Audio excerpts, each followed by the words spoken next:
আজকে আমাদের এই যে একটা দেখবেন ব্যাং আছে, ব্যাং, এই যে হলদিয়ার দিকে একটা ব্যাং আছে শুভেন্দু, একদিন বক্তব্য দিয়েছে যে ওই পশ্চিম বাংলার মানুষেরা শোনো, এই দাঙ্গাবাজিদের কথা তোমরা শোনো না, কারণ এই ভারতবর্ষে জিহাদের ফতোয়া দারুল উলুম দেওবন্দ থেকে দেওয়া হয়েছিল। তার মুখের বক্তব্য এটা আমার না। এই বক্তব্যটা কে দিয়েছে?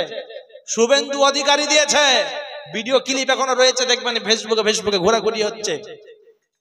সে নাকি শাহাবুদ্দিনদের ঘরে 3 বাটি কুরবানির সময় গরুর মাংসও খেয়েছে, এখন বলছে না গরুর মাংস খাওয়া যাবে না, এখন সে সাধু হয়ে গেছে। এইরকম কত লোক মাংস খাচ্ছে। ভারতবর্ষে যত মাংস এক্সপোর্টার রয়েছে, বিফ এক্সপোর্টার রয়েছে যারা, একটাও মুসলিমদের না, সব অমুসলিমদের। মোল আমরা করি না, আমরা পড়ি একরকম, আমরা বলি একরকম, আমরা শুনি একরকম, কিন্তু দেখি যখন স্বার্থের বাইরে তখন সেইটা শুনি না।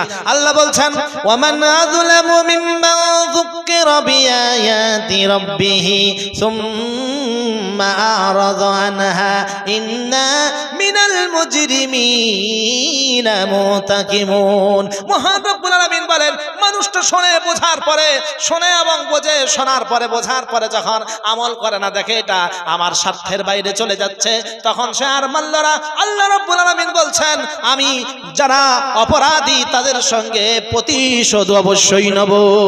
লক্ষ্য করুন, এর পরে যখন সিনেমা তৈরি করে, এই সিনেমাতে একজন হিরো লাগে, হিরো হয় না?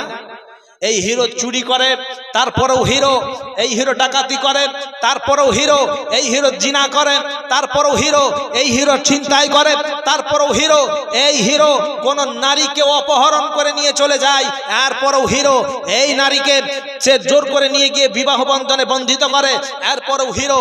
কোন বাপ মায়ের চোখে ধুলো দিয়ে নারীকে নিয়ে এসে কয়েকদিন উধাও হয়ে গেল, এরপরেও হিরো।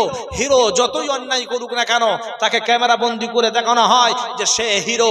আর ভিলেন যাদের বানানো হয়, তাদের শরীরে একটা পাঞ্জাবি পরিয়ে দেওয়া হয়, মাথায় পাগড়ি দিয়ে দেওয়া হয়, নচেত মাথায় টুপি দিয়ে দেওয়া হয়, গলায় একটা রুমাল দিয়ে দেওয়া হয়, হাতে AK-47 দিয়ে দেওয়া হয়। আর বলা হয় কোন স্কুলে তুমি গুলি করো, নচেত কোন কলেজে তুমি গুলি করো, নচেত বলা হয় কোন এয়ারপোর্টে তুমি গুলি করো, নচেত বলা হয় এয়ারপোর্টে বম ব্লাস্ট করো, তুমি রেল স্টেশনে বম ব্লাস্ট করো, নচেত প্লেন হাইজ্যাক করো। এইরকম নিরীহ মানুষগুলোকে হত্যা করে দাও, তাহলে কি হবে? মুসলমানদের বদনাম হবে। আর এইগুলো দেখতে যাই ঈদের দিনে, প্রথমেই দেখবেন ঈদের নামাজ পড়ে যত আমাদের মুসলিমদের ছেলেগুলো রয়েছে, সিনেমার হলের একটা টিকিট তারা খালি রাখে না। হাত মুখ এরকম বেঁকে থাকবে, আপনি তো চলতেও পারবেন না, বলতেও পারবেন না। এখন আপনি বিবেচনা করে বলুন, এত মাল নিয়ে আপনি করবেনটা কি? সঙ্গে সঙ্গে বলবেন না, দরকার নাই। আমি যদি রোগাগ্রস্ত হয়ে থাকি আর বিশাল অর্থের পাহাড় যদি আমাকে এনে দেওয়া হয়, বলেন এই অর্থগুলো নিয়ে আমি করবোটা কি? কারণ আমি তো নিজেই অচল। তো এই যে আল্লাহ পাক আমাদেরকে সচল রেখেছেন, সুস্থ রেখেছেন, এই জন্য তার নিয়ামতের শুকরিয়া আদায় করি, বলি আলহামদুলিল্লাহ। কারণ আল্লাহ পাক জানেন, আল্লাহ রাব্বুল আলামিন জানেন কোন সময় কাকে কোন রোগে আক্রান্ত করব। এই জন্য দোয়ার প্রয়োজন। এই জন্য আল্লাহর কাছে চাইতে হবে। চাইবো কার কাছে? আজ আমাদের ওইদিকে পাথরচাপড়ি যখন মেলা হয়, যত মুর্শিদাবাদের লোকের ভিড়, কি বলেন? আপনাদের এখানকার না, কিন্তু মুর্শিদাবাদের লোক, অন্য জায়গা আছে। আমাকে মুর্শিদাবাদ থেকে ফোন করে গালি দিয়েছে শুধু একটা ব্যাখ্যা করার জন্য। ব্যাখ্যা কি না, রসুলের আওলাদ বলে এখন কেউ নাই, যারা এখন বলছে এরা সব ভণ্ড। ছোট্টবেলাতেই আল্লাহ পাক নিয়ে নিয়েছেন। আল্লাহ নেই নাই। এই যে একটু আগে আমি একটা আয়াত পড়লাম, আল্লাহ বলছেন ইন্নাল্লাহা ওয়া মালাইকাতাহু ইউসাল্লুনা আলান নবী ইয়া আইয়ুহাল্লাযীনা আমানু সাল্লু আলাইহি ওয়া সাল্লিমু তাসলিমা। এইটার ব্যাখ্যা করে আমাদের সম্মুখে ভুল, এবং মিডিয়াতেও আমরা শুনি, তারপরে সুর দিয়ে পড়ে আল্লাহুম্মা সাল্লি আলা, আর সকলে একদম জোশ, নামাজ নাই, রোজা নাই, দাড়ি নাই, কোনো কিছু নাই। তারপরে যখনই আবার আজান দিয়ে দিল, নিজের নিজের ঘর চলে গেল, নামাজ পড়ার কোনো প্রয়োজন মনে করে না। কিন্তু যেই দরুদ ইব্রাহিম পড়তে শুরু করে দিই, তখন সবাই চুপ হয়ে যায়। আমি বুঝে নিই যে এই মালগুলো কটা একটাও নামাজ পড়ে না। কারণ আমি সুরটা এইভাবেই যখন দিই, আল্লাহুম্মা সাল্লি আলা মুহাম্মাদিন ওয়া আলা আলি মুহাম্মাদ। যেই আল্লাহুম্মাটা বলি তখন ওরা আল্লাহুম্মা সাল্লি আলা বলতে শুরু করে দেয়। যে এরপরে দরুদ ইব্রাহিমের দিকে ঘুরিয়ে দিলাম তখন সব চুপ হয়ে গেল। মানে বোঝা গেল এই মালগুলো একটাও নামাজ পড়ে না। কি বলেন? নামাজ পড়লে নিশ্চয়ই এইটা মনে থাকবে। এখন দেখেন আজকে আমাদের এই ইমাম সাহেব মনে হয় নাকি উনি ইমাম সাহেব তো যিনি কথা বলছিলেন, অনেক মূল্যবান কথা রেখেছেন। উনি একটা কথা বলছিলেন যে আজকে আমরা মারামারি করতে লেগে গেছি কোন বিষয়ে, যে দরুদ কি পড়বো। হ্যাঁ, আসলে নামাজ, দরুদ, রোজা এই শব্দগুলো একটাও আরবি শব্দ না, এগুলো সব ফার্সি। আমি প্রশ্ন করি যখন, আচ্ছা বলেন তো দরুদ শব্দটা কি? মুর্শিদাবাদ থেকে ফোন করেছে, তুমি যে বলো যে দরুদ এইটা মানুষের বানানো, আমি বলি মানুষের বানানো আমি ওইটা বলি নাই, আল্লাহুম্মা সাল্লি আলা সাইয়্যিদিনা মাওলানা মুহাম্মদ এইটা মানুষের বানানো বলেছি। মা বোন তোলে মানে খারাপ বলে গাল দিয়েছে। আপনারা মানে ভাবতে পারবেন না যে একজন মৌলভী সাহেবকে এরকম গাল দেয়, মানে মাথায় কি আছে। আজকে আমাদের ভারতবর্ষে আমরা বসবাস করি, এখানে এক শ্রেণীর মানুষ আছে যাদেরকে আমরা অন্ধভক্ত বলি, কিন্তু এই অন্ধভক্ত শুধু বিধর্মীদের মধ্যেই নাই, আমাদের মুসলমানদের মধ্যেও আছে। কি বলেন? তাতে যে কোনো দিক দিয়ে ধরেন, কেউ পীরের পূজা করছে, কেউ কোনো একটা শায়েখের পূজা করছে, কেউ কোনো আর একটা কোনো আলেমের পূজা করছে, কিন্তু শরীয়ত এইটা না। শরীয়ত রাসূল সাল্লাল্লাহু আলাইহি ওয়াসাল্লামকে ফলো করো, আল্লাহ রাব্বুল আলামিনের হুকুম আহকামকে ফলো করো। মানুষ যখন সুদ খাবার একটা উপায় খুঁজে পেয়ে যায়, কোন একটা মৌলবীকে বলে এটা করলে হয় না, বলে হ্যাঁ এরকম করে খেলে হবে, চালাকি করে তখন সুদও খায়। ঘুষের বিরুদ্ধে যদি কথা বলে, সুদের বিরুদ্ধে যদি কথা বলে, ইমামের চাকরি থাকে না।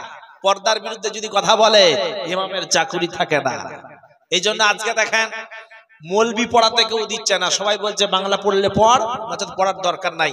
আর রাসূল সাল্লাল্লাহু আলাইহি ওয়াসাল্লাম ১৫০০ বছর আগে বলেছেন ওয়া তুআল্লিমা লিগাইরি দ্বীন, কিয়ামতের আলামত এইটা একটা, যে শেষ জামানায় মানুষগুলো দ্বীন শিক্ষায় আগ্রহী হবে না, তারা চিরাচরিত শিক্ষার দিকে ধাবিত হবে। আজকে মিলিয়ে দেখেন, এরপরেও কিন্তু এক শ্রেণীর মানুষ বলছে যে মুসলমানদের মধ্যে আলেম উলামা যারা রয়েছে এই শিক্ষাটা বেকার। আসলে কি এই শিক্ষাটা বেকার?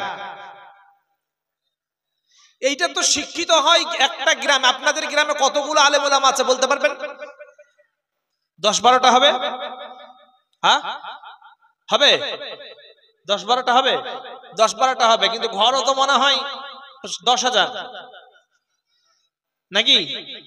১০,০০০ ঘরে যদি ১০-১২টা আলেম হয়, তাহলে হিসাব করেন, মানে 1%ও না, 1%ও না। কি বলেন? 1%ও না আলেম ওলামাদের মধ্যে। তো বাকি মানুষগুলো জেনারেল শিক্ষায় শিক্ষিতও তো হতে পারছে না, এরা করছে এটা কি? আর এই বিষয়টাই কথা বলে কারা জানেন? একটা এক্সাম্পল দিই, নচেত বুঝতে পারবেন না। এই বিষয়ে কথা বলে যার কিচ্ছু নাই সে।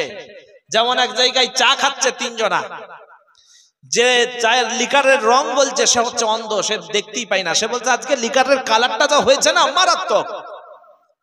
পাশেই আপনার বসে রয়েছে ঘোড়া। ঘোড়া বলে এই কানা তুই কি করে দেখলি বলতো? দেখবি, জোর পা তুলে এখনই দেবো তোকে। ফকির তখন পাশেই বসেছিল, বলে হ্যাঁ মার ওকে, যত খরচ সব আমার। বুঝতে পারছেন? তো আজকে ফতোয়া দেয় আলেম ওলামা হওয়া চলবে না, করা চলবে না, কে জানেন? যোগীর মতো ঢোগী, যে একটা খুনি, বদমাশ, লম্পট, দাগাবাজ, চোর, সব রকমের অপবাদ তার নামে আছে, সব রকমের কেস আছে তার নামে। সে আজকে ধর্ম ব্যবসা করছে। সে বলছে যে মৌলবীদেরকে খালি ওই কোরআনের মধ্যে রাখলে হবে, রেখে দিচ্ছে মুসলমানেরা, শুধু ধর্মের মধ্যে রাখছে। আমি সায়েন্সের মধ্যে রাখতে চাই মুসলমানদেরকে। আহা, তুই সায়েন্সের মধ্যে রাখবি? তুই তো নিজেই যোগী হয়ে বসে আছিস। কি বলেন? তুই তো নিজেই যোগী হয়ে বসে আছিস, তুই তো নিজেই পারলি না। এই শ্রেণীর মানুষ আমাদের মধ্যেও রয়েছে। এই যে বিবেকটাকে একবার কাজে লাগান। এখানে এই কথাটা বলে দিই, আমি ভূমিকায় কথা বলছি, বক্তব্য শুরু করি নাই। এইটা একবার কাজে লাগান। আমাদের অধিকাংশ মানুষ বিবেক কাজে লাগায় না, আর আল্লাহ এই জন্য জাহান্নামে দেবেন। একটা এক্সাম্পল দিচ্ছি। একটা শিকারী শিকার করতে গেছে, শিকার করতে গিয়ে একটা সারা দিন থাকার পরে একটা পাখি পেয়েছে। পাখিটার নাম হলো চড়ুই পাখি। কি নাম বললাম? চড়ুই পাখির ওজন কত বলেন তো? হ্যাঁ, হাতির থেকে বড় নাকি বলেন, না ছোট? 50 গ্রাম ওজন হবে। 50 গ্রাম যদি পাখিটার ওজন হয়, তাহলে মাংস হবে কত? 25 থেকে 20 গ্রাম, তার বেশি হবে না। তো ওকে যখন ধরে নিয়ে আসছে, পাখি তখন বলছে, শিকারী আমাকে কোথায় নিয়ে যাও? বললো, কেন? তোকে জবাই করে তোর মাংস দিয়ে ভাত খাওয়া হবে। বললো, আরে মশাই, আমাকে নিয়ে কি ঝগড়া বাঁধাবে? বিবির পাতে দেবে না সন্তান সন্ততির পাতে দেবে? কার পাতে দেবে? বললো, তা ঠিক, কিন্তু আমি তোকে না নিয়ে যেতে পারলাম না। বললো, শিকারী ভালো করে লক্ষ্য করো, আমি 3টে উপদেশ দেবো। উপদেশ যদি ভালো লাগে আমাকে ছেড়ে দেবে, আমি হাত থেকে বেরিয়েই উড়ন্ত অবস্থায় 2য় উপদেশটা দেবো, আর 3য় উপদেশটা আমি গাছের ডালে দেবো। বললো, ঠিক আছে, প্রথম উপদেশটা দে। বললো, ব্যক্তি যতই ভালো হোক না কেন, কথা যদি বলে তাহলে মিলিয়ে দেখতে হবে বাস্তবতার সঙ্গে মিল খাচ্ছে কিনা, নচেৎ তার কথা মেনো না। বললো, ঠিক আছে, খুব ভালো উপদেশ দিয়েছিস। ছেড়ে দিল। যেই ছেড়ে দিয়েছে, উড়ন্ত অবস্থায় বলছে, শিকারী 2য় উপদেশটা হলো, ভালো জিনিস, দামি জিনিস যদি হাত থেকে ছাড়া যায়, আফসোস করতে নাই। যেই এই কথা বলেছে, শিকারী তখন মনে মনে ভাবছে, তাহলে আমার কাছ থেকে ফাঁকি দেওয়ার জন্য হয়তো এই পথটা অবলম্বন করেছে। সেই জন্য বলছে, এই তাড়াতাড়ি করে বল 3য় উপদেশটা কি? বললো, না 3য় উপদেশ আমি বলতে পারবো না। আমি যদি বলি এখন তুমি মারা যেতে পারো, তোমার স্ত্রী বেওয়া হয়ে যেতে পারে, তোমার সন্তান সন্ততি এতিম হয়ে যেতে পারে। বললো, না, আল্লাহ বলেছে না, ইয়া আইয়ুহাল্লাযীনা আমানু আউফু বিল উকুদ, হে ঈমানদারেরা তোমরা ওয়াদা পূরণ করো, সুতরাং তুই ওয়াদা পূরণ কর। পাখি বলল, এত যখন পিড়াপিড়ি করছো, তাহলে বলতেই আমি বাধ্য হচ্ছি, কিছু হলে কিন্তু আমি জানি না। বলে, যা হবার হবে আমি দেখে নেবো, তুই বল। বলে, আমাকে তো ছেড়ে দিলে, কিন্তু আমার পেটেতে 1 কিলো সোনা ছিল। যেই বলেছে হ্যাঁ হ্যাঁ, বাস অজ্ঞান। 1 কিলো সোনা! আমাদের লোকেরা তো এইরকমই, দেখবেন চিট ফান্ডে ডবল টাকার জন্য অনেক মানুষ টাকা জমা করছে, করে নাই? মানে খেটে খাবে না, ব্যাক করে খাবে। চিট ফান্ডে টাকা জমা করে দিল, পরে তো চলে গেল, বা শেষ, তখন কাঁদতে শুরু করে দিয়েছে, ইমাম সাহেব কি ভুল করেছি। বলে, তুমি জানো না আল্লাহ বলেছে সুদ খাওয়া হারাম? আর ওটা সুদ হয় নাকি, ডবল দিচ্ছিল, তো ওইটাই তো সুদ। আপনার এই জেলার মুর্শিদাবাদের দেখবেন সবসময় গুটকা খায় আর বক্তব্য দেয়, জুবাইয়ের নাম বলছি আমি। তারপরে আপনার ঝাড়খণ্ডের একটা মাল রয়েছে জাহাঙ্গীর, সে ফতোয়াই দিয়ে দিল যে ভারতবর্ষে থাকলে ব্যাংকের ইন্টারেস্টটা খাওয়া জায়েজ আছে। ইউটিউবাররা দেখবেন, খুঁজে দেখে নেবেন, দেখবেন কত এরকম ওদের ইউটিউবের মধ্যে ঘুরছে এবং ফেসবুকে ঘুরছে, যে তারা ফতোয়া দিচ্ছে যে ব্যাংকের সুদটা ওটা কি খাওয়া জায়েজ রয়েছে। অথচ আল্লাহ বলছেন, ওয়াহাল্লাল্লাহুল বাইয়া ওয়া হাররামার রিবা, আমি ব্যবসা বাণিজ্যকে হালাল করেছি, কিন্তু সুদটাকে আমি হারাম করে দিয়েছি। ইয়া আইয়ুহাল্লাযীনা আমানু ওয়া যারু মা বাকিয়া মিনার রিবা, হে ঈমানদারেরা তোমরা সুদের অংশটা খেও না। এবং আল্লাহ বললেন, যদি তোমরা সুদ খাও তবে রাসূল এবং আল্লাহর সঙ্গে যুদ্ধ করতে তোমরা তৈরি হয়ে যাও। এত বড় চ্যালেঞ্জ দিলেন আল্লাহ, এরপরও সুদটা কি করে হালাল হয়ে যায় বলেন? এরা হলো সুবিধাবাদী মাল, মানে ওই হালুয়া নিয়ে আয়, রুটি নিয়ে আয়, এই নিয়ে আয়, সেই নিয়ে আয়, অমুক নিয়ে আয়, তুমুক নিয়ে আয়, এই করে দিয়ে ধর্মটাকে শেষেতে কোথায় নিয়ে গেছে? কোন একটা ব্যক্তির কাছে, ব্যক্তি পূজার কাছে নিয়ে চলে গেছে। কোথায়? না, আহমদ রেজা খানের কাছে নিয়ে যে পৌঁছে দিয়েছে। এইটা শরীয়ত না। শরীয়ত দেওবন্দি বলে নাই, শরীয়ত আহলে হাদিস বলে নাই, শরীয়ত বেরেলি বলে নাই, শরীয়ত এইটা বলে নাই। শরীয়ত হচ্ছে সুন্নতে রাসূলুল্লাহ, শরীয়ত হচ্ছে আল্লাহর হুকুম, কিতাবুল্লাহ। আমরা তো দলাদলি করছি, মিনাল্লাযীনা ফাররাকু দীনাহুম ওয়া কানু শিয়া কুল্লু হিজবিন বিমা লাদাইহিম ফারিহুন। আমরা দলাদলি করছি। আল্লাহ বলছেন, কোরআন এটা আমার কথা না, এটা আমার বাপেরও কথা না, এটা কোরআন। আল্লাহ বলছেন, মিনাল্লাযীনা ফাররাকু দীনাহুম ওয়া কানু শিয়া কুল্লু হিজবিন বিমা লাদাইহিম ফারিহুন। এরা নতুন নতুন দিন তৈরি করেছে এবং নিজের নিজের লিডার নিয়ে খুশি, বলে আমারটাই ঠিক, বাকি সব ভুল। কেন মুসলমান? এই যে কোরআন আজকে কোত্থেকে পেলাম আমরা? কার কাছ থেকে পেয়েছি কোরআন? নবীজি ডাইরেক্ট আমাদের হাতে দিয়ে চলে যাই নাই, দিয়ে গেছে। হাদিস আমাদের কাছে ডাইরেক্ট দিয়ে চলে গেছে, হ্যাঁ, আলেম উলামাদের মারফতে আমরা পেয়েছি। কিন্তু মাঝখানেতে কিছু ভেজাল ঢুকিয়ে দিয়েছে, ভেজাল ঢুকে গেছে, নিজেদের স্বার্থের জন্য তারা কাজ করে। যে কথা আপনাদেরকে বলছিলাম, এ অজ্ঞান হয়ে গেছে টাকার লোভেতে, সোনার লোভেতে। প্রলোভন যখন মানুষদের কাছে আসে তখন মানুষেরা জ্ঞান হারিয়ে ফেলে, তখন ওইটা কি মনে করে এইটাই ঠিক। পাখি বলল, আমার পেটেতে 1 কিলো সোনা ছিল, আমাকে তুমি ছেড়ে দিলে। যেই শুনেছে 1 কিলো, বা সজ্ঞান, পাখি ঘোরাঘুরি করছে।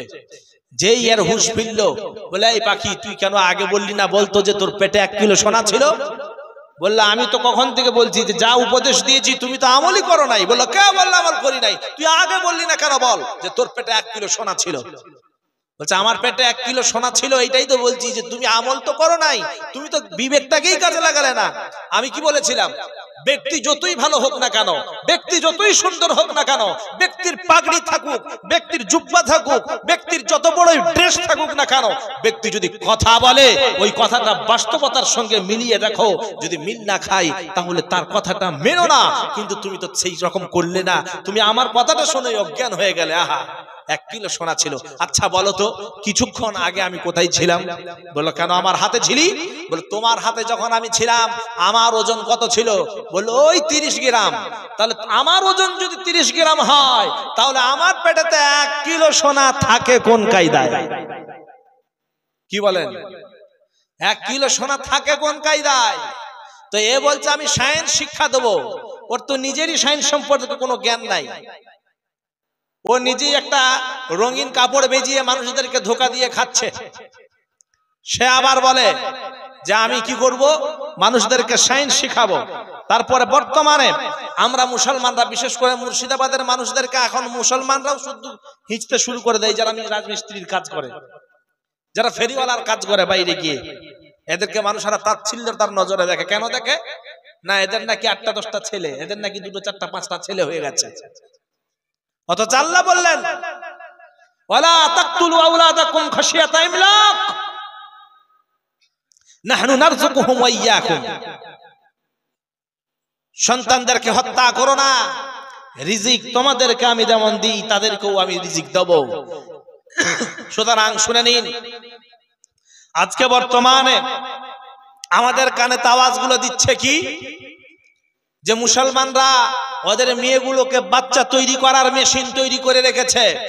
এটা আমি নাম নিয়ে বলছি, যেমন মোদী সরকার বলেছে, আপনার আসামের যে সরকার বিশ্ব শর্মা, কি নামটা জানো, হেমন্ত বিশ্ব শর্মা, সেও বলেছে যে মুসলমানরা নারীদেরকে বাচ্চা তৈরি করার মেশিন তৈরি করে রেখেছে। এরা তো বিধর্মী, এরা তো মুসলমান বাপ মার পরিচয় দেয় না। কিন্তু আমার পশ্চিম বাংলাতেও এইরকম মাল তৈরি হয়ে গেছে। যেমন নাজিয়া ইলাহি খান বলেছে, নামটা দেখেন, নাজিয়া ইলাহি আবার খান, এ জানি না কোন খানের উত্তরসূরি। কিন্তু এ তো মৌলানা ইয়াসিন আমার বন্ধু, তাকে তো গালিগালাজ করতে করতে তার নামে কেস পর্যন্ত দেয়া করিয়েছে। আজকে ইয়াসিনের নামে একটা কেস দিয়েছে, আপনারা জানেন কি কেস দিয়েছে? শফিকুল এবং আপনাদের মুর্শিদাবাদের না কোথাও না 24 পরগনার জানি না, রেজিনা বেগম বলে যে সাংবাদিকতা করছে। আসলে এরা মুসলমানের নাম নিয়ে কথা বলে কিন্তু মুসলমান না। আপনাদের এখানে দেখবেন মুরগি আছে, মুরগি, দেশি মুরগি ডিম দেয় তো, আর হাঁস, তো হাঁসের ডিমের যখন বাচ্চা উঠাই তখন কোথায় উঠাই? মুরগি দিয়ে বসাই না, মুরগির পেটের তলায় দেয় তো হাঁসের ডিম। কিন্তু বাচ্চা যখন হয় তখন হাঁস হয় না মুরগি হয়? হ্যাঁ, হাঁস হয়। তো ডিমটা থাকে মুরগির পেটের তলায়, কিন্তু বাচ্চা যখন হয় তখন হাঁসই হয়, হাঁস হয়ে এসে তখন চলে যায়। তো ওইগুলোও যাদেরকে মনে করছেন মুসলমান, আসলে এরা মুসলমান না, এরা মুসলমান নামধারী। নচেত রাসূলকে গালিগালাজ করতে পারে? মা আয়েশা রাদিয়াল্লাহু তাআলা আনহাকে গালিগালাজ করেছে, রাসূল সাল্লাল্লাহু আলাইহি সাল্লামকে গালিগালাজ করেছে।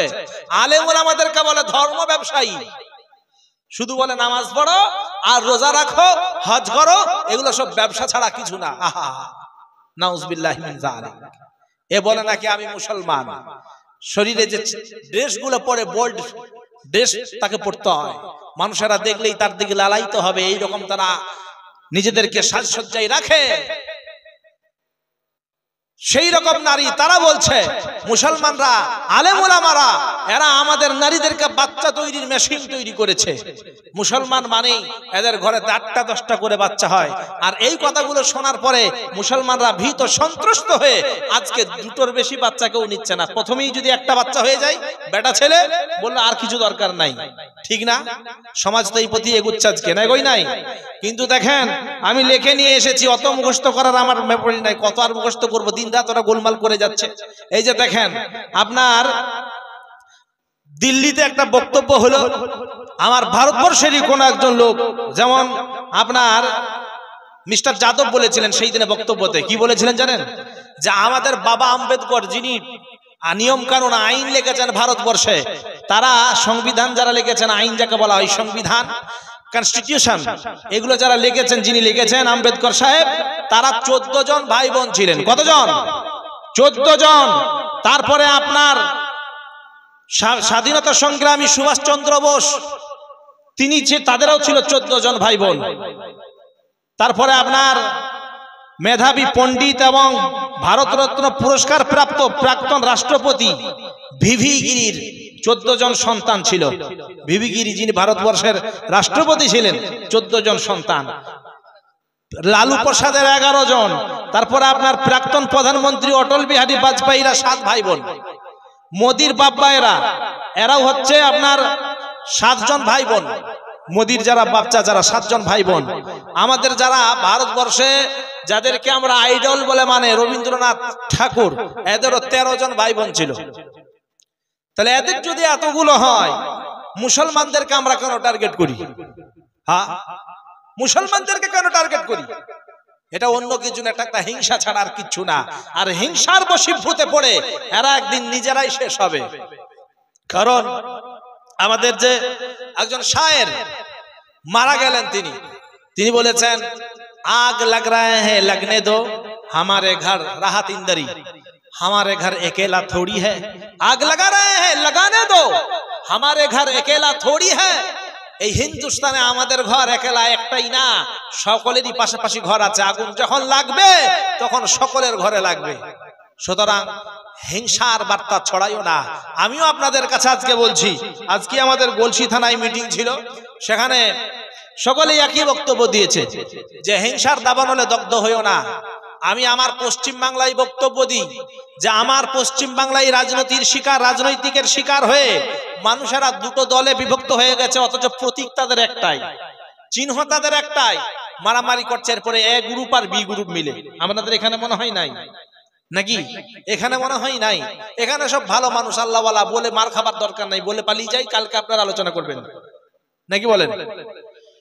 গোটা পৃথিবীব্যাপী মুসলমানেরা নিষ্পেষিত হচ্ছে। আমার ভারতবর্ষের কোনায় কোনায় কত পরিযায়ী শ্রমিককে পিটিয়ে পিটিয়ে তারা খুন করছে, করে নাই? কি বলছেন, করে নাই? কত মুসলমানদের ঘর ছাড়া করে দিয়েছে, কত মুসলমানদের বুলডোজার ছেড়ে দিয়ে তাদের ঘরগুলো ভেঙে দিয়েছে। আজকে দেখেন নতুন খবর, একজনের নাম শাহিল আর একজনের নাম আপনার শাবনাম। এই শাহিল বলে তান্ত্রিক, এ কোনো মুসলমান না, নামটা শুনে মনে হচ্ছে মুসলমান। আর এই সাংবাদিকরা, কিছু সাংবাদিক আছে, এরা পিতৃ পরিচয়হীন, এদের বাপ মায়ের কোনো পরিচয় নাই, এরা শুধু মুসলমানদের নামটা খারাপ করার জন্য শাহিল শাহিল এতবার বলছে, বোঝাই যাচ্ছে না শাহিলকে।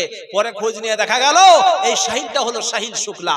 আর শাবনাম, সেও একটা বিধর্মী, কোনো মুসলমান না। সৌরভ বলে একটা ছেলে, সে হচ্ছে শাবনামের স্বামী, সে নেভিতে চাকরি করত। তাকে তান্ত্রিকতা করে এবং তাকে বাড়িতে ডেকে ওষুধ খাইয়ে কুপিয়ে কুপিয়ে খুন করে তার মুন্ডুটা নিয়ে গিয়ে শাহিলের বাড়িতে শবনম নিয়ে গেছে। আজকে বলেন, বিবেক দিয়ে কথা বলেন, যে যদি এইটা কোনো মুসলমানের হতো, যেহেতু উত্তরপ্রদেশের কেস, যদি এইটা কোনো মুসলমানদের হতো, তাহলে বলেন মুসলমানদের ওই ঘরটা যোগীর মতো ঢগি এ বুলডোজার দিয়ে ভাঙতো কি ভাঙতো না? নিশ্চয়ই ভাঙতো। কিন্তু এটা কোনো মুসলমান বের হলো না, এই জন্য তার বুলডোজার চললো না।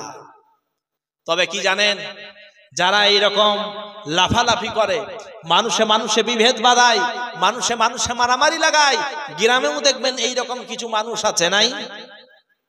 রসুল বলেছেন ওয়া উকরিমার রাজুলু মাখাফাতা শাররিহি, শেষ জামানায় মানুষ এমন হবে ভয়েতে সম্মান করবে, লোকটা শয়তান টাইপের, কিন্তু আপনি ভয়েতে সম্মান করবেন, এসেই কথা বলবেন চাচা ভালো আছেন তো, কেন না বললে এই লোকটা তো পরে ক্ষতি করবে, এই জন্যই কথা বলছি।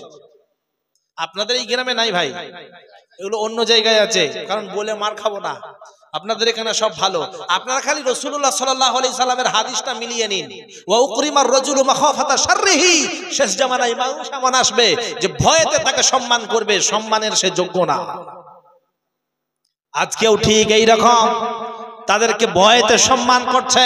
এরা কি করে বলেন তো, একে অপরের সঙ্গে ঝঞ্ঝাট ঝামেলা মারামারি লাগায়। গ্রামগঞ্জেও এইরকম মানুষ আছে, আছে না নাই? হ্যাঁ, মুসলমানদের মধ্যে মনে হয় নাই, নাকি বলেন?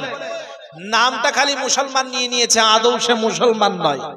কারণ মুসলমান যদি হতো তাহলে একে অপরের সঙ্গে মিল মোহাব্বত করিয়ে দিত, ঝগড়া না, মারামারি না, হিংসা না, বিদ্বেষ না। লাইলাতুল কদরের মতো রাত্রিতেও যদি হিংসুক দোয়া করে আল্লাহর দরবারে, তার মাথার উপরে দোয়া উঠবে না। বুঝেছেন? তাহলে বেশি বেশি হিংসা করবেন, নাকি বলেন? হ্যাঁ, গাড়ি দেখেই চোখ জ্বলে যায়। ইমাম সাহেব যদি মোটরসাইকেলে চাপে, ইমাম সাহেব তেল ভরার টাকা কোথায় পাচ্ছে বল দেখি, শালা বেতনটা একটু কম করে দিতে হবে মনে হচ্ছে। পরদিনই এসে যদি বলে ইমাম সাহেবের তো একটু বেতনটা বাড়ানো দরকার, আরে কি দরকার, সব সময় মোটরসাইকেল চালিয়ে যাচ্ছে, ওর গাদা টাকা বাড়ানোর দরকার না। কি বলেন? বললে তো সব বিষয় বলা যাবে, কারণ হচ্ছে তানহামা দাদ সুদ তাম্বা কুজা কুজানি হামদ, সারা অঙ্গে ব্যথা, ঔষধ লাগাবো কোথায়? যে বিষয়টাতেই বলবো সেইটাই লম্বা চওড়া বলতে হয়। কি বলেন? সব জায়গায় যদি ব্যথা হয়ে যায়, ঔষধ লাগাবে কোথায়? মহলম তো একটাই নিয়ে এসেছেন, কোথায় লাগাবেন? তখনই মাথায়, তখনই চোখে, তখনই কানে, তখনই দেখলেন ঘাড়ে, পিঠে, এখানে ওখানে ব্যথা।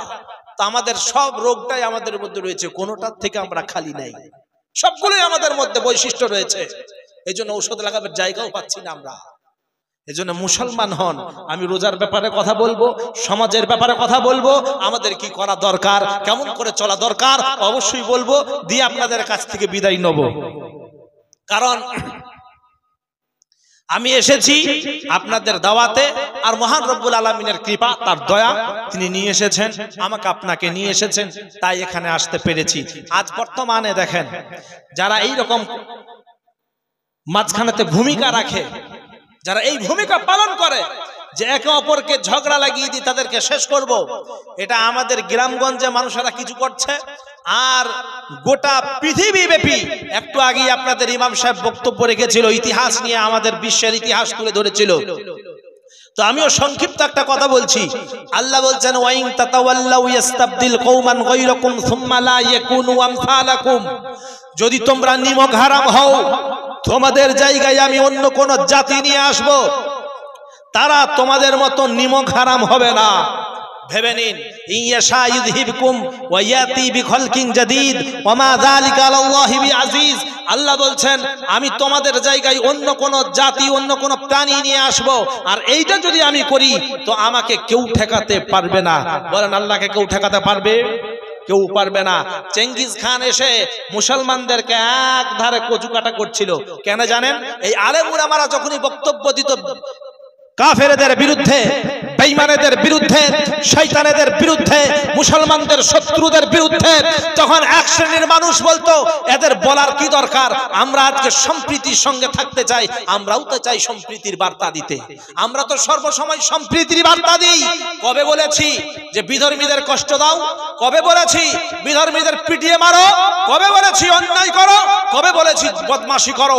কবে বলেছি তোমরা অস্ত্র ধরো? কোনোদিন বলি নাই। আমরা বলেছি শান্তি সম্প্রীতি বজায় রাখো, আল্লাহর কাছে যাও, ধৈর্য ধারণ করো, ইন্নাল্লাহা মা'আস সাবিরিন, অবশ্যই আল্লাহ ধৈর্য ধারণকারীদের সঙ্গে আছে। কারণ একটা কথা লক্ষ্য রাখবেন, গাছ যদি মানুষে লাগায় তাহলে ওই গাছটা দেখবেন আস্তে আস্তে একদিন ফলে ফুলে বৃক্ষের বাগানে পরিণত হবে, কিন্তু বাঁদরে যদি গাছ লাগায় ওই গাছ কিন্তু হবে না। বাঁদর লাগানোর পরেই তুলে দেখবে হয়েছে কি হয় নাই, আবার পুঁতে দেবে, আবার তুলে দেখবে হয়েছে কি হয় নাই, আবার পুঁতে দেবে। সেই জন্যই আমিও বলতে চাই, আজকে যারা মুসলমানদের নিয়ে ছিনিবিনি খেলতে চাচ্ছ, তোমরা তোমাদের আয়তনটাও দেখো। বর্তমানে ভারতবর্ষে মুসলমান 40 কোটি 30 কোটি না, প্রায় 50 কোটি মুসলমান ভারতবর্ষে রয়েছে, কিন্তু বলতে গেলে তোমাদের পিছন ফেটে যাচ্ছে। তোমরা ভয়তে বলছো না, তোমরা ভয়ে বলছো না। আর ভারতবর্ষের সবথেকে বেশি যে জাতি রয়েছে এইটা হলো মুসলমান জাতি, অন্য কোনো জাতি নয়। তোমরা বলো ভারত ছাড়ো, শুনে নাও, এই ভারতবর্ষে 500 খ্রিস্টাব্দে ব্রাহ্মণ যারা এসেছিল আর্যদেরই তারা সমকক্ষ, এরা এসেছিল সিন্ধের মতো জায়গায়, পাকিস্তানের যে সিন্ধ, এই সিন্ধ উপদেশে এসেছিল। সেখান থেকে আস্তে আস্তে আদিবাসীদের দেশ এই হিন্দুস্তান ভারতবর্ষ, এখান থেকে আস্তে আস্তে করে ক্যাপচার করেছিল। আর আমাদেরও মুসলমানেরা 700 খ্রিস্টাব্দে এবং 570 খ্রিস্টাব্দের পরে প্রায় 600 খ্রিস্টাব্দেই আপনার কেরালার মতো জায়গা এবং সিন্ধের মতো জায়গায় সেখানে এসে ইসলামের দাওয়াত দিয়ে গেছে। মোহাম্মদ বিন কাসেম এসে 700 খ্রিস্টাব্দে ভারতবর্ষের সিন্ধে এসে দেখলো তোমাদের মতো বদমাশ লম্পট মানুষগুলো যারা চরিত্রহীন, তারা নিম্ন বর্ণের মানুষদের পুকুরে নামতে দিত না, ধর্মশালায় প্রবেশ করতে দিত না, তারা অত্যাচার করত। মানুষেরা যদি সামনে পেরিয়ে যেত খালি পায়ে করাতো, পায়ে জুতো পরতে দিত না, ভালো পোশাক পরতে দিত না। এমনকি ব্রেস্ট যে স্তন রয়েছে মায়েদের, এই স্তনগুলোর ট্যাক্স নিত। দক্ষিণ ভারতে স্তনের ট্যাক্স দিতে হতো, স্তন খোলা রাখতে হতো। স্তন যদি ঢেকে দেয় তাহলে ট্যাক্স দিতে হবে। গরিব মানুষগুলো এই স্তন ঢাকা দেওয়ার ছাড়া তারা ট্যাক্স দিতে পারতো না, এই জন্য স্তনগুলো খুলে রাখতে হতো। আর ব্রাহ্মণরা এবং তাদের সন্তানগুলো স্তন দেখতো এবং মজা নিত। আহা, কি ধর্ম তারা তৈরি করেছে! আমি বাংলাদেশের মতো জায়গায় যেয়ে বললাম, তোমরা এত জোশ দেখাও না, এত জোশ দেখাও না, ইমানটাকে ঠিক করো।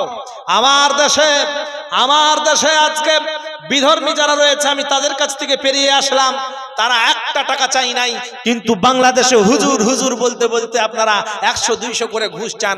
আপনাদের ঈমান আগে ঠিক করুন, তাহলেই আপনারা গোটা দেশ দখল করে নিতে পারবেন। আপনারা কি করে বলেন আমরা মুসলমান? কি করে বলেন আপনারা মুসলমান? আজকে ভারতবর্ষে তারা আগে এসেছিল, যদি ভারতবর্ষ ছাড়তে হয় তাহলে তারা আগে ছাড়ুক, তারপরে মুসলমানরা ছাড়বে, ঠিক কিনা বলেন?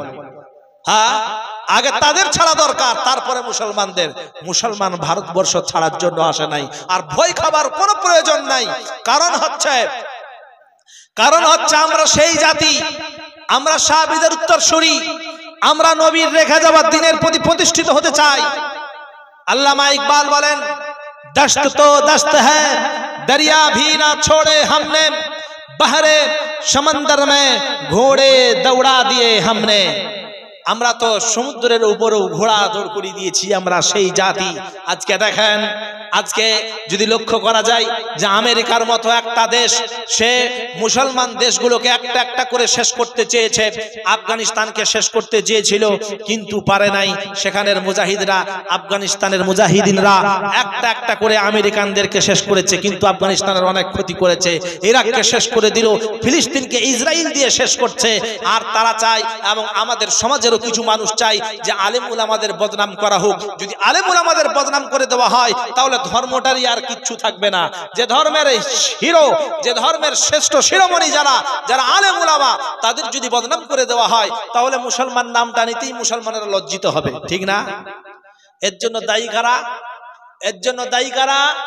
এর জন্য দায়ী আমরা। আল্লাহ বলছেন, ওয়ামা আসাবাকুম মিন মুসিবাতিন ফাবিমা কাসাবাত আইদিকুম ওয়া ইয়াফু আন কাসীর। তোমাদের কাছে যে বিপদগুলো আসে, এইগুলো সব তোমাদের হাতের কামাই করা। লক্ষ্য করুন, এর পরে যখন সিনেমা তৈরি করে, এই সিনেমাতে একজন হিরো লাগে, হিরো হয় না? এই হিরো চুরি করে, তারপরেও হিরো। এই হিরো ডাকাতি করে, তারপরেও হিরো। এই হিরো জিনা করে, তারপরেও হিরো। এই হিরো ছিনতাই করে, তারপরেও হিরো। এই হিরো কোন নারীকে অপহরণ করে নিয়ে চলে যায়, এরপরেও হিরো। এই নারীকে সে জোর করে নিয়ে গিয়ে বিবাহ বন্ধনে বন্ধিত করে, এরপরেও হিরো। কোন বাপ মায়ের চোখে ধুলো দিয়ে নারীকে নিয়ে এসে কয়েকদিন উধাও হয়ে গেল, এরপরেও হিরো। হিরো যতই অন্যায় করুক না কেন, তাকে ক্যামেরা বন্দি করে দেখানো হয় যে সে হিরো।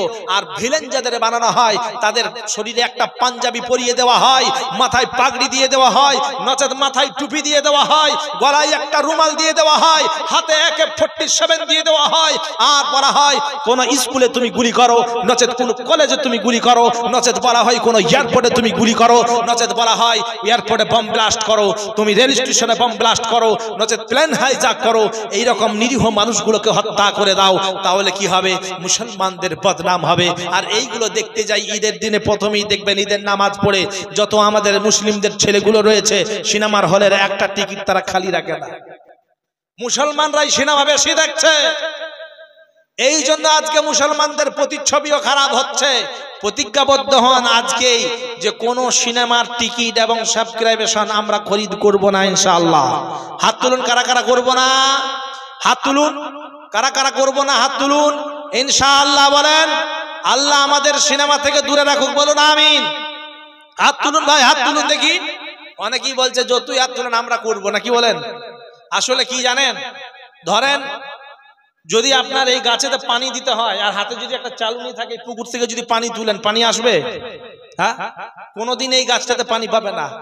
ধরুন আর একটা এক্সাম্পল দিই, একটা ধরুন মোটরসাইকেলের টিউব আপনি কেটে দিলেন, কাটার পরে আপনি পাম্প দিচ্ছেন, বড় বড় দোকানে নিয়ে যাচ্ছেন, হাওয়া দিচ্ছেন, মেশিনের দ্বারা হাওয়া দিচ্ছেন, বলেন হাওয়া হবে? হবে? হবে না। সুতরাং এইরকম আমাদের সমাজে অনেক মানুষ আছে আমাদের বিশ্বাসই নাই, ইয়াকিনই নাই, এই জন্য আমাদের পরিবর্তন হয় না, এই জন্য আমাদের পরিবর্তন হয় না। আর জোশের সঙ্গে হাত তুলে দিয়ে না ইনশাআল্লাহ, পরদিনই আবার ওইটা এমনি মহফিলে করেছিলাম, এখন যেমন আছে সেই রকমই থাকি। আমল আমরা করি না, আমরা পড়ি একরকম, আমরা বলি একরকম, আমরা শুনি একরকম, কিন্তু দেখি যখন স্বার্থের বাইরে তখন সেইটা শুনি না।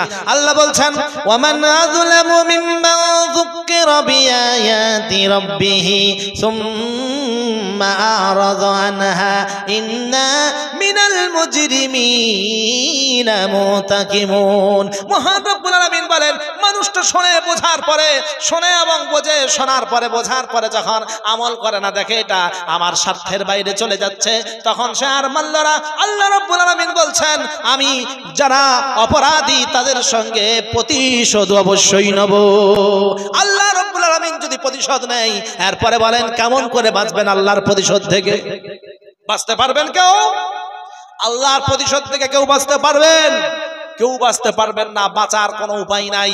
যে কথা আপনাদের বলছিলাম, এই যে প্রতিচ্ছবিটা মুসলমানদের খারাপ করা হচ্ছে আজকের সমাজে, আর এক শ্রেণীর সাংবাদিকতা যারা করছে, সাংবাদিক নামের কলঙ্ক, এরা পিতৃ পরিচয়হীন, এরা শুধু মুসলমানদের পরিচয় খারাপ করতে চায়, মুসলমানদের আলেম উলামাদের নাম এরা খারাপ করতে চায়, এমনকি রাসূল সাল্লাল্লাহু আলাইহি ওয়াসাল্লামকে নিয়ে পর্যন্ত এরা কটূক্তি করতে ছাড়ে না। তারপরে আপনার দেখেন মুসলমানের যদি কোনো একটা ইস্যু পায়, সেই ইস্যুটাকে বিশাল বড় করে দেখায় এবং বিশাল বিশাল ইস্যুগুলোকে তারা দমন করে দেয়। এরা হচ্ছে সব থেকে বড় শত্রু, পরমাণবিক অস্ত্রের থেকেও এরা হচ্ছে আরো খতরনাক। আমেরিকা করলো কি? ইসরায়েলকে উস্কানি দিয়ে, ইসরায়েলকে ইন্ধন দিয়ে ফিলিস্তিনকে শেষ করতে চাচ্ছে এবং ফিলিস্তিনের অধিকাংশ জায়গা সে দখল করে নিয়েছে, ফিলিস্তিনকে শেষ করে দিচ্ছিল। ফিলিস্তিনের মানুষের আহাজারি করেছে, আল্লাহর কাছে চেয়েছে, আল্লাহর কাছে চাইতে ইমানদার হোক আর বেঈমান হোক, যদি সে মজলুম হয়, যদি সে অত্যাচারিত হয়, তার দোয়া আল্লাহ গ্রহণ করে নেয়। আমার ভাইরা, এজন্য আল্লাহর কাছে আমরা দোয়া করি, আল্লাহর কাছে আমরা চাই যে আল্লাহ তুমি মুসলমানদের পরিস্থিতি ঠিক করে দাও, আর আমাদের মনগুলোকে আমরা পরিষ্কার করি, হিংসা বিদ্বেষ থেকে আমরা দূরে সরে আসি। হিংসায় যদি হিংসিত হন, মুসলমানে যদি মারামারি করেন, যান একবার উত্তরপ্রদেশে, যান একবার কাশ্মীরে, যান একবার জম্মুতে, যান একবার আপনার উত্তরাখণ্ডে, দেখেন মুসলমানদের অবস্থা কতটা খারাপ। মুসলমানদের দোকানে কোন বিধর্মীরা খরিদ করছে না, মুসলমানদের সঙ্গে কথা বলতে চাই না, যদি একেলা কোনো মুসলমানকে পায় পিটিয়ে মারে। এইরকম খোলামেলা মসজিদে তারা ইবাদত করতে পারছে না। একদিকে তারাবি চলছে, অপর দিকে এসে তারা জয় শ্রীরামের ধ্বনি দিচ্ছে, অপর দিকে এসে তারা গান বাজনা ডিজে বাজাচ্ছে। মুয়াজ্জিনের আজান দিয়ে দিল, ইমাম সাহেব আজান দিয়ে দিয়েছে, আজান দেওয়ার কারণে জেলে চলে যাচ্ছে। আর আমরা পশ্চিম বাংলার মুসলমানেরা একে অপরের মধ্যে মিল মোহাব্বত নাই, ভালোবাসা নাই, মারামারি করে মরছি শুধু একটা চেয়ারের জন্য। মনে রাখবেন, যে যখন চেয়ারে সে তখন গিয়ারে, এই জন্য তখন তার দিশা থাকে না, সে কোন দিকে যাচ্ছে, কত নম্বর গিয়ারে যাচ্ছে। এই দিশাহীন যদি হয়ে থাকেন, একদিন আপনারও অবস্থা আসবে, আপনি পাল্টে যাবেন। কারণ আল্লাহ বলছেন কাইলা ইয়াকুনা দুলাতাম বাইনাল আগনিয়াই মিনকুম, ধন সম্পদ, অর্থ সম্পদ, মান সম্মান, ইজ্জত, এগুলো আমি একটা জায়গায় রাখি না। আজকে তোমার কাছে আছে, কালকে তোমার কাছে থাকবে না, আমি পাল্টে দেব। সুতরাং তুমি শুধরে যাও, এক আল্লাহর গোলাম হয়ে যাও। মুসলমান একটা আমন্ত্রণ ধর্ম, ইসলাম একটা এমন ধর্ম যেটা সব সময় শান্তির বার্তা ছড়িয়ে দেয়। এই জন্য বিধর্মীরা আস্তে আস্তে ইসলাম ধর্মে আসছে।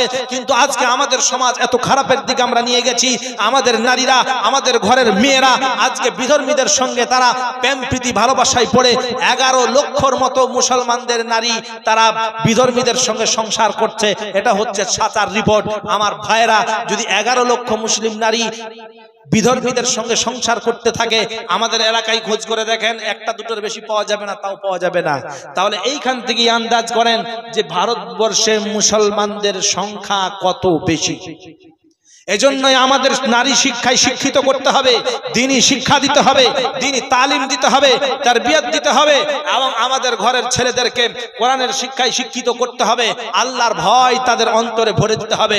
অবশ্যই পরিবেশ আমাদের ঠিক হয়ে যাবে। আমার ভাইরা, আল্লাহ বলছেন ইন্না বাতশা রাব্বিকা লাশাদীদ, আমি যখন পাকড়াও করব, আমার পাকড়াও কিন্তু কঠিন পাকড়াও, তখন কিন্তু আর ছাড়া পাবে না। ফালাম্মা নাসু মা যুকিরু বিহি ফাতাহনা আলাইহিম আবওয়াবা কুল্লা শাই হাত্তা ইযা ফারিহু বিমা উতু আখাযনাহুম বাগতাতান ফাইদা হুম মুবলিসুন। আল্লাহ রাব্বুল আলামিন বলছেন, আমি যখন বেঈমানদেরকে, নিমক হারামদেরকে ছাড় দিয়ে দিই, তখন তারা খেয়াল খুশি অনুযায়ী জীবন যাপন করে, আস্তে আস্তে তারা খুশির মধ্যে মত্ত হয়ে যায়। আবার আমি যখন তাদেরকে পাকড়াও করি, তখন তারা আর কোনো দিশা খুঁজে পায় না।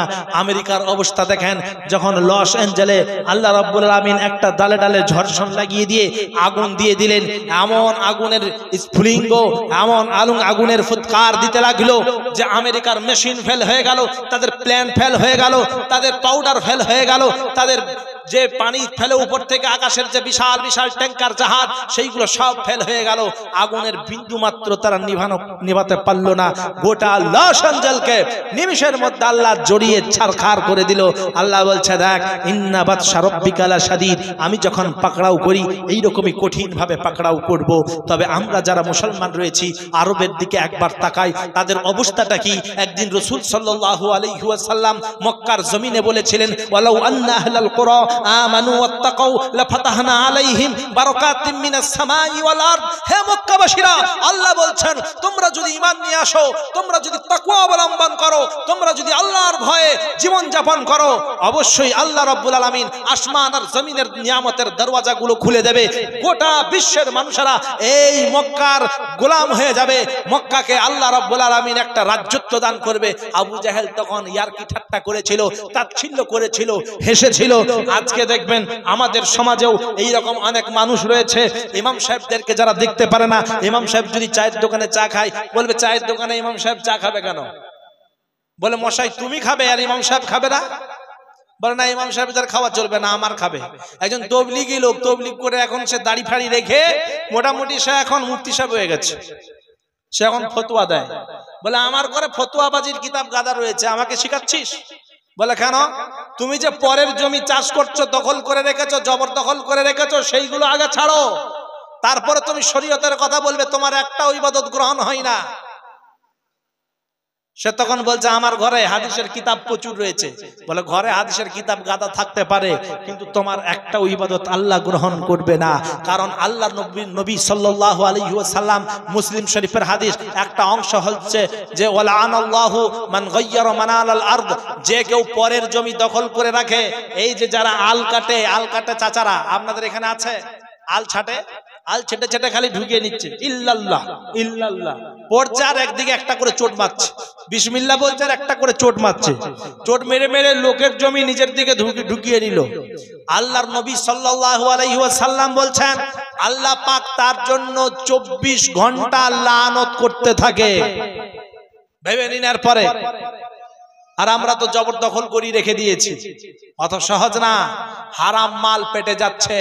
রোজার দিনে আমরা কি করছি এগুলো একটু পরে বলবো। যে বিষয়ে কথা বলছিলাম, একবার তাকান আরবের দিকে। রাসূল সাল্লাল্লাহু আলাইহি ওয়াসাল্লাম সেই দিনে বলেছিলেন কোরআনের আয়াত পড়ে, কিন্তু কাফেররা অবিশ্বাস করেছিল।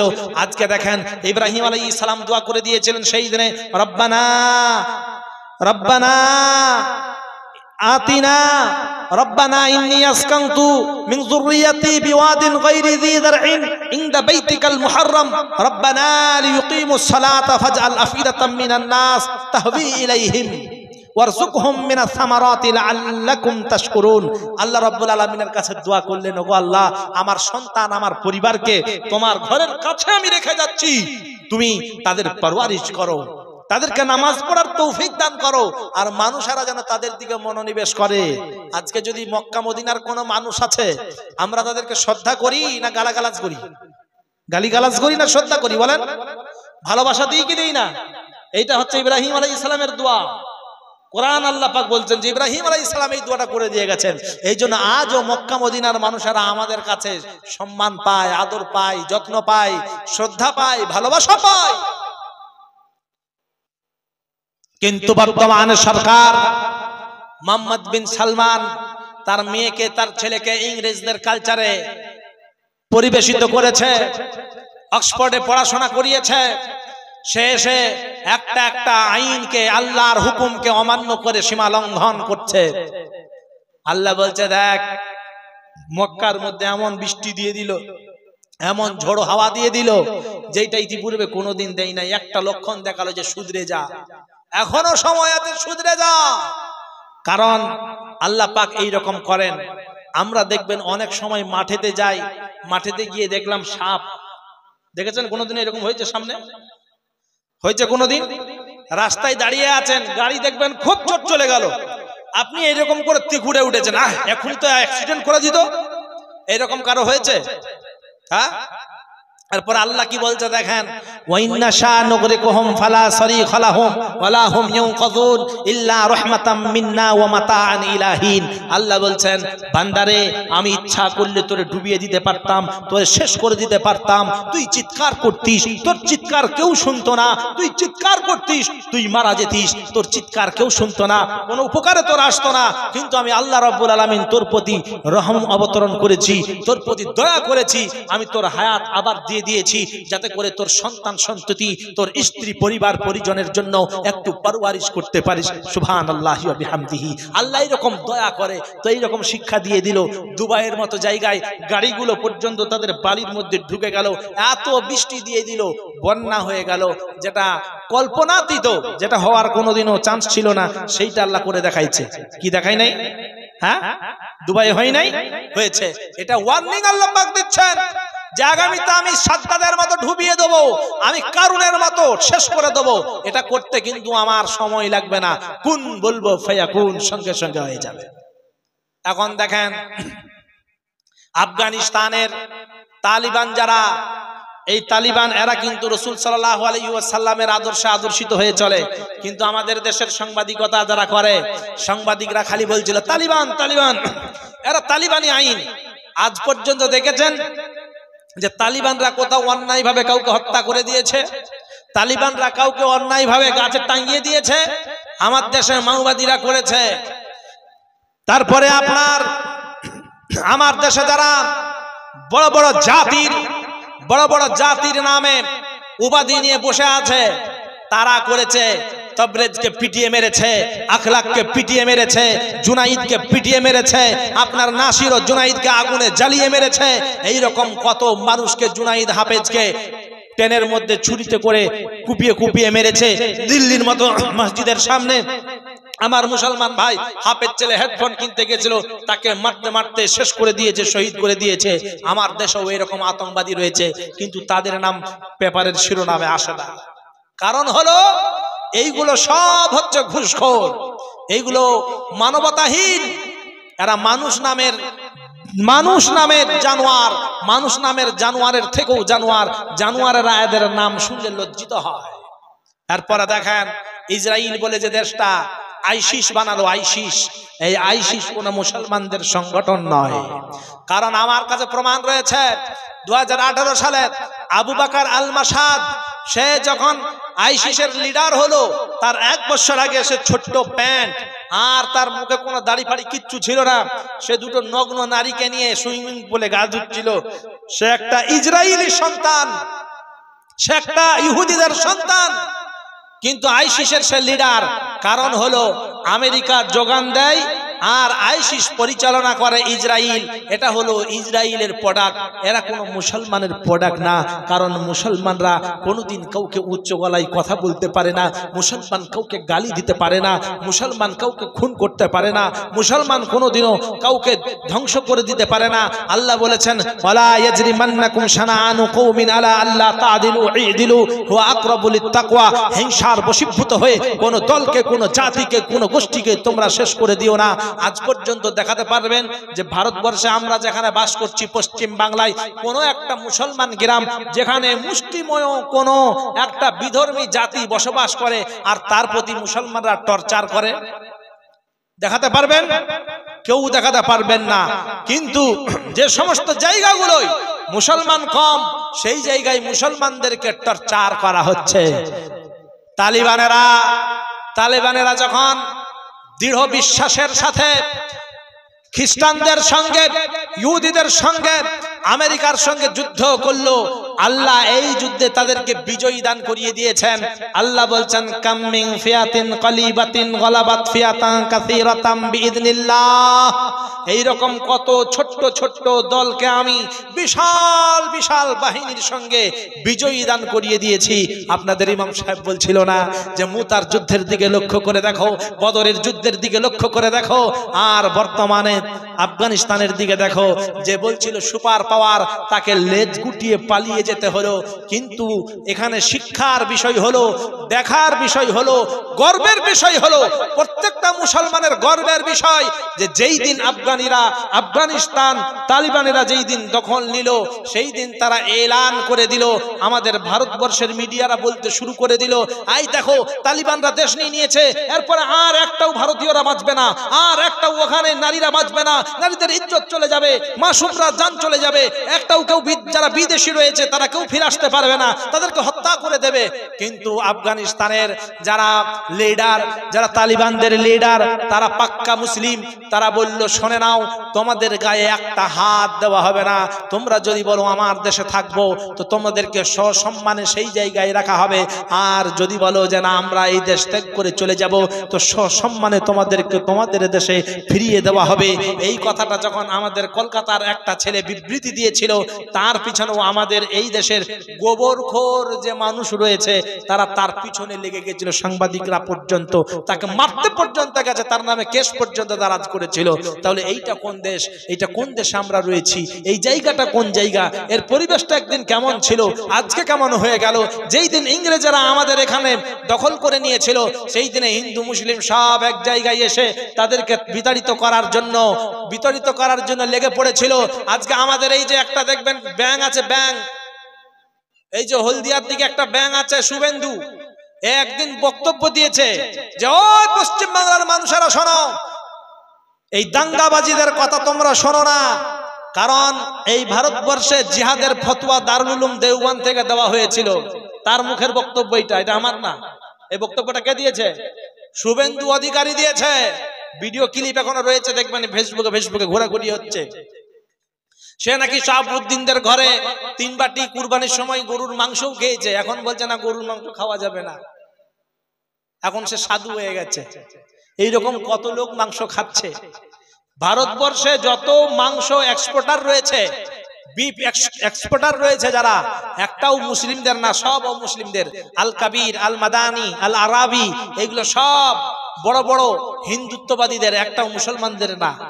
তাহলে তোমরা কেটে বিদেশে বিক্রি করছো, তখন মা নয়, কিন্তু মুসলমানরা খেলেই তোমাদের মা হয়ে যায়।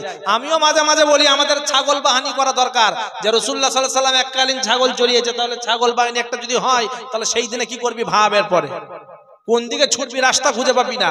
কিন্তু মুসলমান হিংসুক নয়, মুসলমান জাতি হিংসা করে না। তোমরা আজকে মাথায় গোবর নিয়ে চলছো, এই জন্যই তোমরা অন্যায় পথে চলছো এবং মুসলমানদের প্রতি হিংসা করছো। হিংসা করতে করতে নিজেদের ক্ষতি করে বসছো, কিন্তু তোমরা বুঝতে পারছো না। আমি একটা এক্সাম্পল দিচ্ছি, আমার মুসলমান ভাইয়েরাও গ্রামে গ্রামে এটা করছে।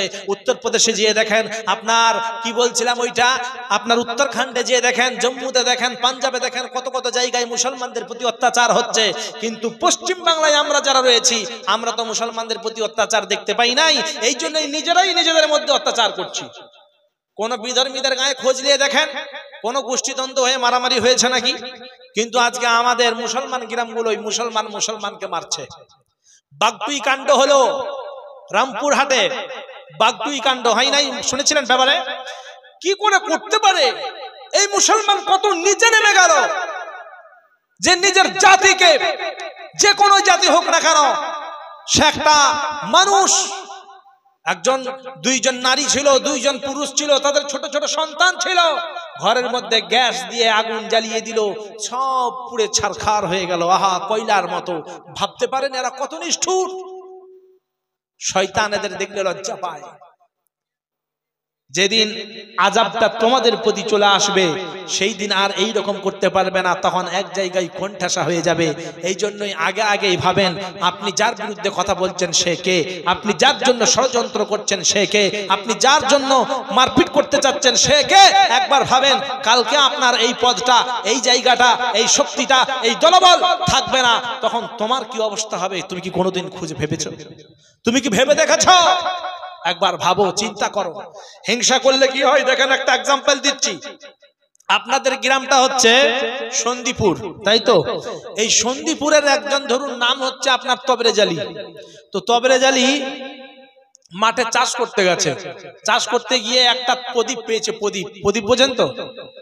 হ্যাঁ, কি চেরাগ প্রদীপ? হ্যাঁ, তো প্রদীপটা পিতলের প্রদীপ আর কি।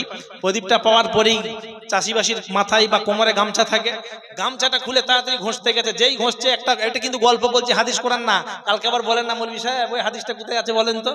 মৌলভী সাহেব খুঁজে অস্থির, এই হাদিস তার খুঁজে পাবে না। কারণ আমাদের সমাজে এরকম অনেক লোক আছে, নাই? এই জন্য ইমামতি করা, কোন কথাটা বলবো আসলে ক্লান্ত। আর 11টা 10 বেজে গেল। বক্তব্য যে লাইনে বলবো মোটামুটি আধ ঘন্টা করে দিয়ে শেষ করে দেবো ইনশাল্লাহ। আপনাদেরকে কষ্ট দেবো না, নাকি বলেন? হ্যাঁ, আজকে জাগরণের রাত তো এইরকম করে জাগলে হবে না। ইবাদত করেন, কোরআন পড়েন, আর ইবাদত করেন, আর নামাজ পড়েন, সালাত আদায় করেন। আর সারা রাত জেগে দিলেন দিয়ে ফজরের নামাজ আর পড়তে ইচ্ছা করবে না। ফেরেশতারা বলবে দেখ কত বড় আল্লাহর বলি, কি বলে? আর এখন তারাবিও তো সেই রকম চলছে নাকি? মুসুরিরা খালি বলবে হাফিজ সাহেব স্পিড দিলেই কিন্তু 200 টাকা হাতিয়া।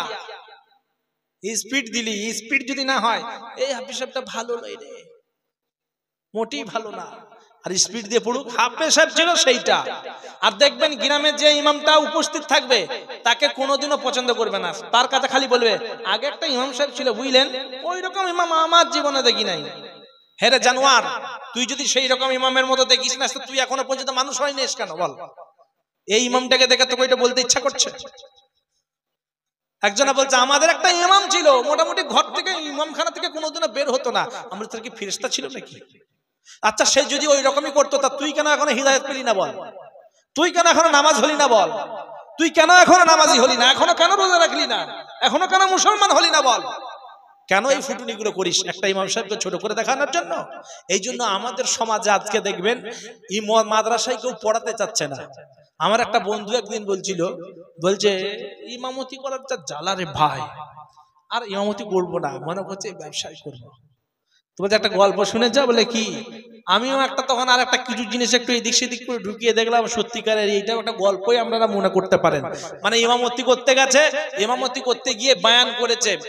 বায়ান করলো কি, ওয়াহাল্লাল্লাহুল বাইয়া ওয়া হারামার রিবা, তোমরা ব্যবসা বাণিজ্য করো, এটা আল্লাহ পাক হালাল করে দিয়েছেন, সুদকে হারাম করে দিয়েছেন।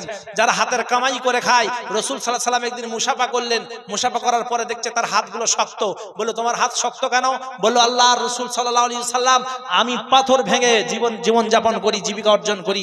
বলল আচ্ছা, যারা হাতের কামাই করে খায় আল কাসিবু হাবিবুল্লাহ, তারা আল্লাহর বন্ধু, আল্লাহ রাব্বুল আলামিনের নবী বললেন সুতরাং ব্যবসা বাণিজ্য তোমরা করো।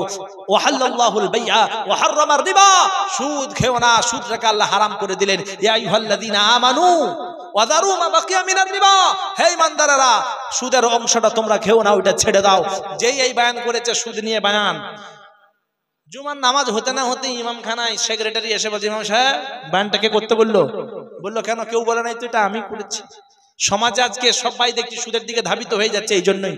বললো না, গ্রামে অনেক আমার শত্রু আছে, সবাই জানে যে আমার সুদের কারবার আছে, কারণ আজকে আমরা মুতওয়াল্লিও বানাই মসজিদের সেই রকম লোককেই যার টাকা আছে বেশি, কোন জায়গায় কামাইছে এইটা দেখার কোনো দরকার নাই। কি বলেন? হ্যাঁ, অথচ আল্লাহ বলছেন ইন্নামা ইয়ামুরু মাসাজিদাল্লাহি মান আমানা বিল্লাহি ওয়াল ইয়াউমিল আখির। ঈমানদার দেখো আখিরাতের প্রতি ভয় বিশ্বাস করে নাকি, দেখো তাকে মুতওয়াল্লি বানাও, সে মসজিদের রক্ষক হবে। আল্লাহকে ছাড়া কাউকে ভয় করবে না, সে মসজিদের মুতওয়াল্লি হবে। আর আমরা আজকে যাকে তাকে ধরে নিয়ে এসে বসিয়ে দিই। আপনাদের গ্রামে কে আছে আমি জানি না, রাগ করবেন না, আমি সমাজের কথা বলছি, আপনাদের গ্রামকে টার্গেট করে বলছি না। এখানে জানবেন এত মিডিয়া রয়েছে, এই জন্য জানবেন আমি কোটি কোটি মানুষদের সামনে বক্তব্য দিচ্ছি, শুধু আপনাদেরকে না, কারণ এইটা ছড়াবে কালকে। এই জন্য ইমাম সাহেব যারাই হয়, যদি হক কথা বলেছে দেখবেন তার পরদিনই তাদের চাকরি থাকে না। সেক্রেটারি এসে বললো না এইটা কেউ বলেছে বলতে, এই জন্যই তুমি বলেছো। বলে না কেউ বলে নাই। বলে ইমাম সাহেব শোনো, বেতন কিছু নিয়ে নাও, আগামী মাসের বেতন পর্যন্ত দিয়ে দিলাম, আগামীকাল তোমাকে মসজিদ ছাড়তে হবে, চলে যাও। ও দেখলো ঠিক আছে। আমার একটা বন্ধু বলেছিল বর্তমানে মসজিদে যারা ইমামতি করে না এদের অবস্থা কি জানো? বলি কি? বলে মুসলমানের মুরগির মতো দরমা থেকে বের করে নিয়ে আসা জবাই করে, যে কেউ ইমাম সাহেবকে জবাই করতে পারে, সম্মান দেয় না। ইমাম সাহেব ছেড়ে চলে গেল।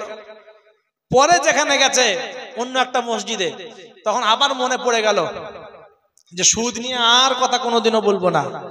তাহলে কি নিয়ে কথা বলবো? সুদ নিয়ে তো কথা বলতে মানাই করেছে।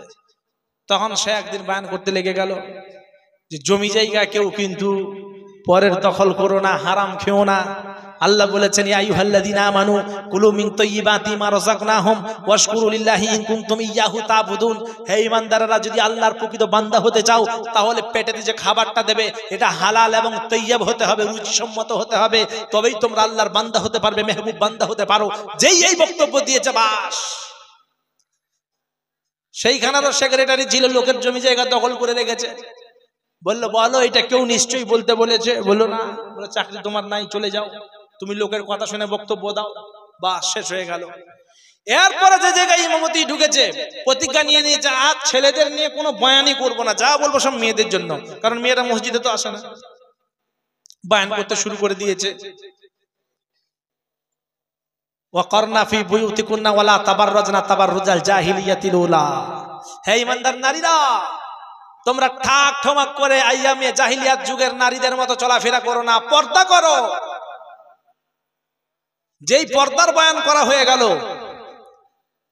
ক্যাশিয়ারের সঙ্গে সঙ্গে ডেকেছে, বললো এই ইমাম সাহেব, সবাই তো জানে যে আমার স্ত্রী বলকে চাকরি করে, সে শাড়ি পরে যায়, পেটটা পিঠটা একটু দেখা যায়, তো কি হয়েছে তাতে? হ্যাঁ, তা বলে মসজিদের বয়ানে মসজিদের মেম্বার এই বয়ানটা করতে বলেছে নাকি? বলে আরে ভাই আমাকে কেউ বলে না, আমি জানি না। বলে না, কে বলেছে? এটা সেক্রেটারির কাজ, ওর আমার একটু হিংসা আছে আমার প্রতি, এই জন্য ওই বলতে বলেছে মনে হয়। বলো না, তোমার মতো ইমাম থাকলে আমি এখানে থাকবো না, সেক্রেটারি আমি পদে থাকবো না, আমি ক্যাশিয়ার থাকবো না, তোমাকে কাল কি বেরোতে হবে। ইমাম সাহেব দেখলো গায়ে ফিতনা করে লাভ নাই, আমি পালিয়ে যাই। পালিয়ে গেল। ও প্রতিজ্ঞা নিয়ে নিল আর কোনো দিন ইমামতি করবো না, যা ব্যবসা বাণিজ্য করে খাবো। গ্রামে এসে থাকলো, ছোটখাটো একটা ব্যবসা করছে। গ্রামে কেউ নানা হয়, কেউ দাদা হয়, কেউ ভাই হয়, কেউ চাচা হয়। গ্রামেরও একদিন ইমাম সাহেব নাই, শেষ। এখন এসে বলছে ভাই তুমি যদি গায়ের ইমাম থাকো খুব ভালো হয়। কেউ নানা হয়, কেউ দাদা হয়, এরকম সকলেই বলছে নাতি তোমাকে ইমামতি করতে হবে। কেউ বললো পুতা তোমাকে ইমামতি করতে হবে, কেউ বললো ভাই তোমাকে ইমামতি করতে হবে। বারবার যখন অনুনয় বিনয় করছে, মনটা গললো, বললো ভাই তোমাকে, তুমি ব্যবসা বাণিজ্য যা করছো করো, কিন্তু ইমামতিটা করো। বললো ঠিক আছে। ইমামতি করতে করতে পেলপিটিশন শুরু। আগামীকাল শুক্রবার, বয়ান কি দেবো? দিয়ে মনে মনে ভাবছে আচ্ছা ঠিক আছে, বাংলায় একটাও বয়ান করব না, যা করব সব আরবিতে, কি বুঝে বুঝে নেবে। এরপরে বয়ান হলো সব আরবিতে, একটাও বাংলায় না। মানুষ কিচ্ছু বুঝতে পারে নাই। তখন কেউ কিছু বুঝতেই পারলো না। নামাজ যখন পড়াচ্ছে, পড়াতে পড়াতে দেখলো একটা ভালো এমন একটা সূরা পড়ি যেটা মানুষদের কাছে পরিচিত। তখন নামাজ পড়তে পড়তে সূরা একটা ধরলো, সূরা ফাতিহার পর ইয়াসিন ওয়াল কুরআনিল হাকীম ইন্নাকা লামিনাল মুরসালিন আলা সিরাতিন মুস্তাকিম তানজিলাল আজিজির রহিম। যে এই সূরা পড়তে শুরু করে দিয়েছে, সূরা হয়ে গেল, নামাজ হয়ে গেল, সব হয়ে গেছে। ওই মসজিদের যে সেক্রেটারি, সে এখন ইমাম সাহেবের রুমেতে এসে বলছে, ইমাম সাহেব ক্যাশিয়ার কি বেতন এখন বেশি দিচ্ছে নাকি প্রথম থেকেই? বললো কেন? বলে আজকে যে তুমি নামাজ পড়লে, ওই যে ক্যাশিয়ারের নাম ইয়াসিন, তার বাপের নাম হাকিম, তার চাচার নাম মুরসালিন, তার ভাইয়ের নাম সিরাত, তার মামার নাম মুস্তাকিম, সব তো তাদের গোষ্ঠীর নাম বললে, কই আমার তো কারো বললে না। বললে আরে মশাই, এটা কোরআন শরীফের একটা সূরা, আমি তাই বললাম, মানে মুতাওয়াল্লি কারা আছে এরপরে ভাবেন। বলছে না, আগামীকাল যদি আগামী জুম্মা যখন আসবে, যদি আমার ঘরের কাউকে না নাম নিয়েছেন, আপনার কিন্তু অবস্থা খারাপ করে দেবো। বলে আপনার নাম কি ভাই? বললো আমার নাম বাবর আলী। ইমাম সাহেব বক্তব্য দেয়, আর সেক্রেটারি এমনি করে ইশারা করছে, মানে আজকে আমার নামটা নামাজে নিতে হবে। ও বেচারা কি করবে, নামাজে কি করে নেবো? তো নামে সুরাই নাই, কোরআন ধরে তোর নামই রাখে নাই, তোর নামটা আমি নেবো কি করে? নাই তো। নামাজ পড়তে পড়তে দেখলো যদি ওর নাম না নেই তাহলে কিন্তু চাকরি শেষ, সম্মানও শেষ। ও তখন পড়তে পড়তে শেষ রাকাতটাই বললো, তাহলে নিই নি, যা হবে হবে। বলছে ইয়া বাবার আনতা কলবুন ওয়া আবুকা খিনদির ওয়া জাদ্দুকা হিমার ওয়া ইলাইকুম জাহিলুন। আরে উন টান দিয়ে দিয়েছে যখন, লোকেরা বলছে আহ কি পড়লো রে, ও তো খুব খুশি, আজকে না পড়লো না মাইরি, এরকম দারুণ টান, দারুণ সুর। আমরা আজকে গলা দেখি, সুর দেখি, কি কতটা শুদ্ধটা পড়লো এইটা আমাদের দেখার প্রয়োজন মনে করি না। কি বলেন? এই যে পড়লো খুব খুশি। একজন হাফেজ সাহেব ছিল, সে বললো কোরআনে তো এটা কোথাও নাই, কারণ নামাজ হবে না। সঙ্গে সঙ্গে ফোন লাগিয়ে দিয়েছে মুফতি সাহেবকে, হ্যালো এইরকম বলেছে নামাজ হবে, বলে না নামাজ কারো হয় নাই। যেই বলেছে সেক্রেটারি তখন লাফিয়ে উঠে যায়। গত সপ্তাহে যখন ইয়াসিনের নাম নিল, হাকিমের নাম নিল, সিরাতের নাম নিল, মুস্তাকিমের নাম নিল, তারপরে আপনার এত এত লোকের নাম নিল, কই সেই দিনে তো বললি না আজিজের নাম নিল, কই বললি না তো। আর যত হিংসা আমার প্রতি না, সব তোরা ওই ক্যাশিয়ারের সঙ্গে সব তোরা ষাট হয়ে রয়েছিস। অবশেষে যখন গ্রামের মৌলভী সাহেব একজন এসে তাকে বোঝাচ্ছে আস্তে আস্তে, ভাই কোরআনে এইটা নাই। তো ইমাম সাহেবকে ডাকা হলো, তুমি বললে কেন ভাই? বললো ওই যে আমাকে চাপ দিচ্ছে খুব, এক সপ্তাহ ধরে যে আমার নাম নিতেই হবে, সেই জন্য আমি বলেছি। বলে আসলে তুমি এটার মানে জানো কি? বলো কি? বলেছে হে বাবর, তুই একটা কুত্তা, আর তোর বাপ একটা শূকর, তোকে মানুষ করতে পারে নাই। আর তোর দাদা সেও একটা গাধা, তোর বাপকেও মানুষ করতে পারে নাই। আর তোর গোটা গোষ্ঠী হলো একটা মূর্খর দল। তো জোর করে যদি এরকম করা হয় ইমাম সাহেবদেরকে, তো ওই রকমই হবে। অনেক সময় দেখবেন অনেক লোক লক্ষ্য করে, ইমাম সাহেব ফজরের নামাজটা পড়লেন না কেন? ইমাম সাহেবের কিন্তু অসুবিধা হয়ে গেছে, গোসল করতে পারছে না। তাহলে এরপরে এত যদি চাপ দিবি, বিনা গোসলেই নামাজ পড়িয়ে দেবে, বুঝে করবি, কারণ নামাজ হবে না। অতিরিক্ত যখন চাপ দেবে তখন তো এরকমই হবে। সকলের সুবিধাটা বুঝতে হয়। নিজের সুবিধা যেমন দরকার, অপরেরও সুবিধার দরকার রয়েছে। নিজের জন্য যেমন ভালোটা পছন্দ করেন, অপরের জন্য ভালোটাই পছন্দ করেন। নিজের জন্য যেটা কষ্ট, অপরের জন্য মনে করবেন এইটা কষ্ট। নিজেরটা যদি সুবিধা ভাবতে পারেন, অপরেরটা কেন ভাববেন না? অপরেরটাও আপনাকে ভাবতে হবে। এই জন্যই ভাই আমরা হিংসা বিদ্বেষ করব না। হিংসা করতে করতে মানুষেরা আজকে এমন একটা জায়গায় চলে গেছে যে নিজেরাও ক্ষতিগ্রস্ত হয়ে অপরকেও ক্ষতিগ্রস্ত করে। এই এক্সাম্পলটা বলতে বলতে আমি ইমাম সাহেব দিকে চলে গেছিলাম, মনে আছে আপনাদের? কি খাবার দিচ্ছে নাকি? আমিও দুটি খেয়ে নিই তাহলে এই সময়, নাকি বলেন? সবাই খান, আমি বলবো আপনারা খাবেন, এটা আমার কেমন হয়? আমি চা খাচ্ছি বলে রাগ করে খাচ্ছেন নাকি আপনারা? খান খান, অসুবিধা নাই। তবে এই দিকে একটু ধ্যান দেন, আমি ঠিক টাইম মতো নেমে যাব, বুঝতে পারবেন না আপনারা। অ্যালার্ম দেওয়া আছে, আর 10-15 মিনিট পরে বাজবে, আমি উঠে যাব, নাকি বলেন? আপনি সভাপতি সাহেব তো নাকি? অনেক দূর যেতে বলবো।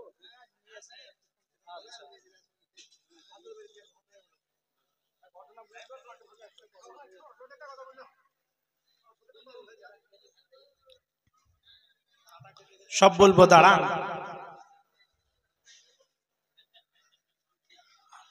কোনটা যে বয়ান করব আর কোনটা করব না, আসলে টাইমটা আমাকে দেরিতে করে বসালেন না। যদি আগে করে বসাতেন তো আমি মোটামুটি এতটা পর্যন্তই টেনে দিতাম। আর ভালো লাগছে না, ক্লান্ত লাগছে।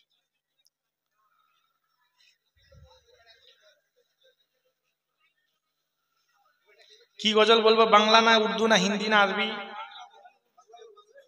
বাংলা। 11:24 হয়ে গেছে ভাই। না 12টা পর্যন্ত বলেন না, 12টা পর্যন্ত বলেন, দূর যেতে পারলে কলকাতা ঘুমোতে হবে না, এটা খুব খারাপ। যদি আগে দিতেন তো এতক্ষণ পর্যন্ত বলে দিতে হবে। তখন শ্রদ্ধা ছিল না, আপনাকে শ্রদ্ধাহীন মজলিসে দেওয়াটাও একটা ভালো মনে হলো না, সেজন্য একটা লোকটা জমিয়ে নিয়ে সুবহানাল্লাহ ওয়ালহামদুলিল্লাহ লা ইলাহা ইল্লাল্লাহ সুবহানাল্লাহ ওয়ালহামদুলিল্লাহ লা ইলাহা ইল্লাল্লাহ। তুমি বাঁচাও তুমি মারো অবিরত ক্ষমা করো, তুমি বাঁচাও তুমি মারো, তুমি বাঁচাও তুমি মারো অবিরত ক্ষমা করো। ধরার যে জন তাকেই ধরো, ধরার যে জন তাকেই ধরো, তোমার মুঠোয় সবই আল্লাহ। সুবহানাল্লাহ ওয়ালহামদুলিল্লাহ লা ইলাহা ইল্লাল্লাহ সুবহানাল্লাহ ওয়ালহামদুলিল্লাহ লা ইলাহা ইল্লাল্লাহ। তোমার রিজিকে পরে অবাধ্য হয় কেমন করে, তোমার রিজিকে পরে অবাধ্য হয় কেমন করে, খুঁজে না পাই কোনো ভাষা, খুঁজে না পাই কোনো ভাষা শুকর গুজার করার আল্লাহ। সুবহানাল্লাহ ওয়ালহামদুলিল্লাহ লা ইলাহা ইল্লাল্লাহ সুবহানাল্লাহ ওয়ালহামদুলিল্লাহ লা ইলাহা ইল্লাল্লাহ। তোমার দয়ায় নদীর ধারা সারা জাহান তোমার গড়া, তোমার দয়ায় নদীর ধারা সারা জাহান তোমার গড়া, তোমারই পথে আমার জীবন, তোমারই পথে আমার জীবন কবুল করো গো আল্লাহ। সুবহানাল্লাহ ওয়ালহামদুলিল্লাহ লা ইলাহা ইল্লাল্লাহ সুবহানাল্লাহ ওয়ালহামদুলিল্লাহ লা ইলাহা ইল্লাল্লাহ। তুমি বাঁচাও তুমি মারো অবিরত ক্ষমা করো, তুমি বাঁচাও তুমি মারো অবিরত ক্ষমা করো। ধরার যে জন তাকেই ধরো, ধরার যে জন তাকেই ধরো, তোমার মুঠোয় সবই আল্লাহ। সুবহানাল্লাহ ওয়ালহামদুলিল্লাহ লা ইলাহা ইল্লাল্লাহ সুবহানাল্লাহ ওয়ালহামদুলিল্লাহ লা ইলাহা ইল্লাল্লাহ ইল্লাল্লাহ। খাওয়া দাওয়া হয়েছে?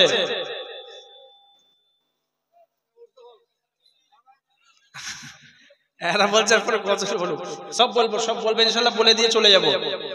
হ্যাঁ, আপনারা আমাকে 9টা বলে 9টায় উঠান না, এই জন্য আমিও আর বলতে পারছি না, নাকি বলেন?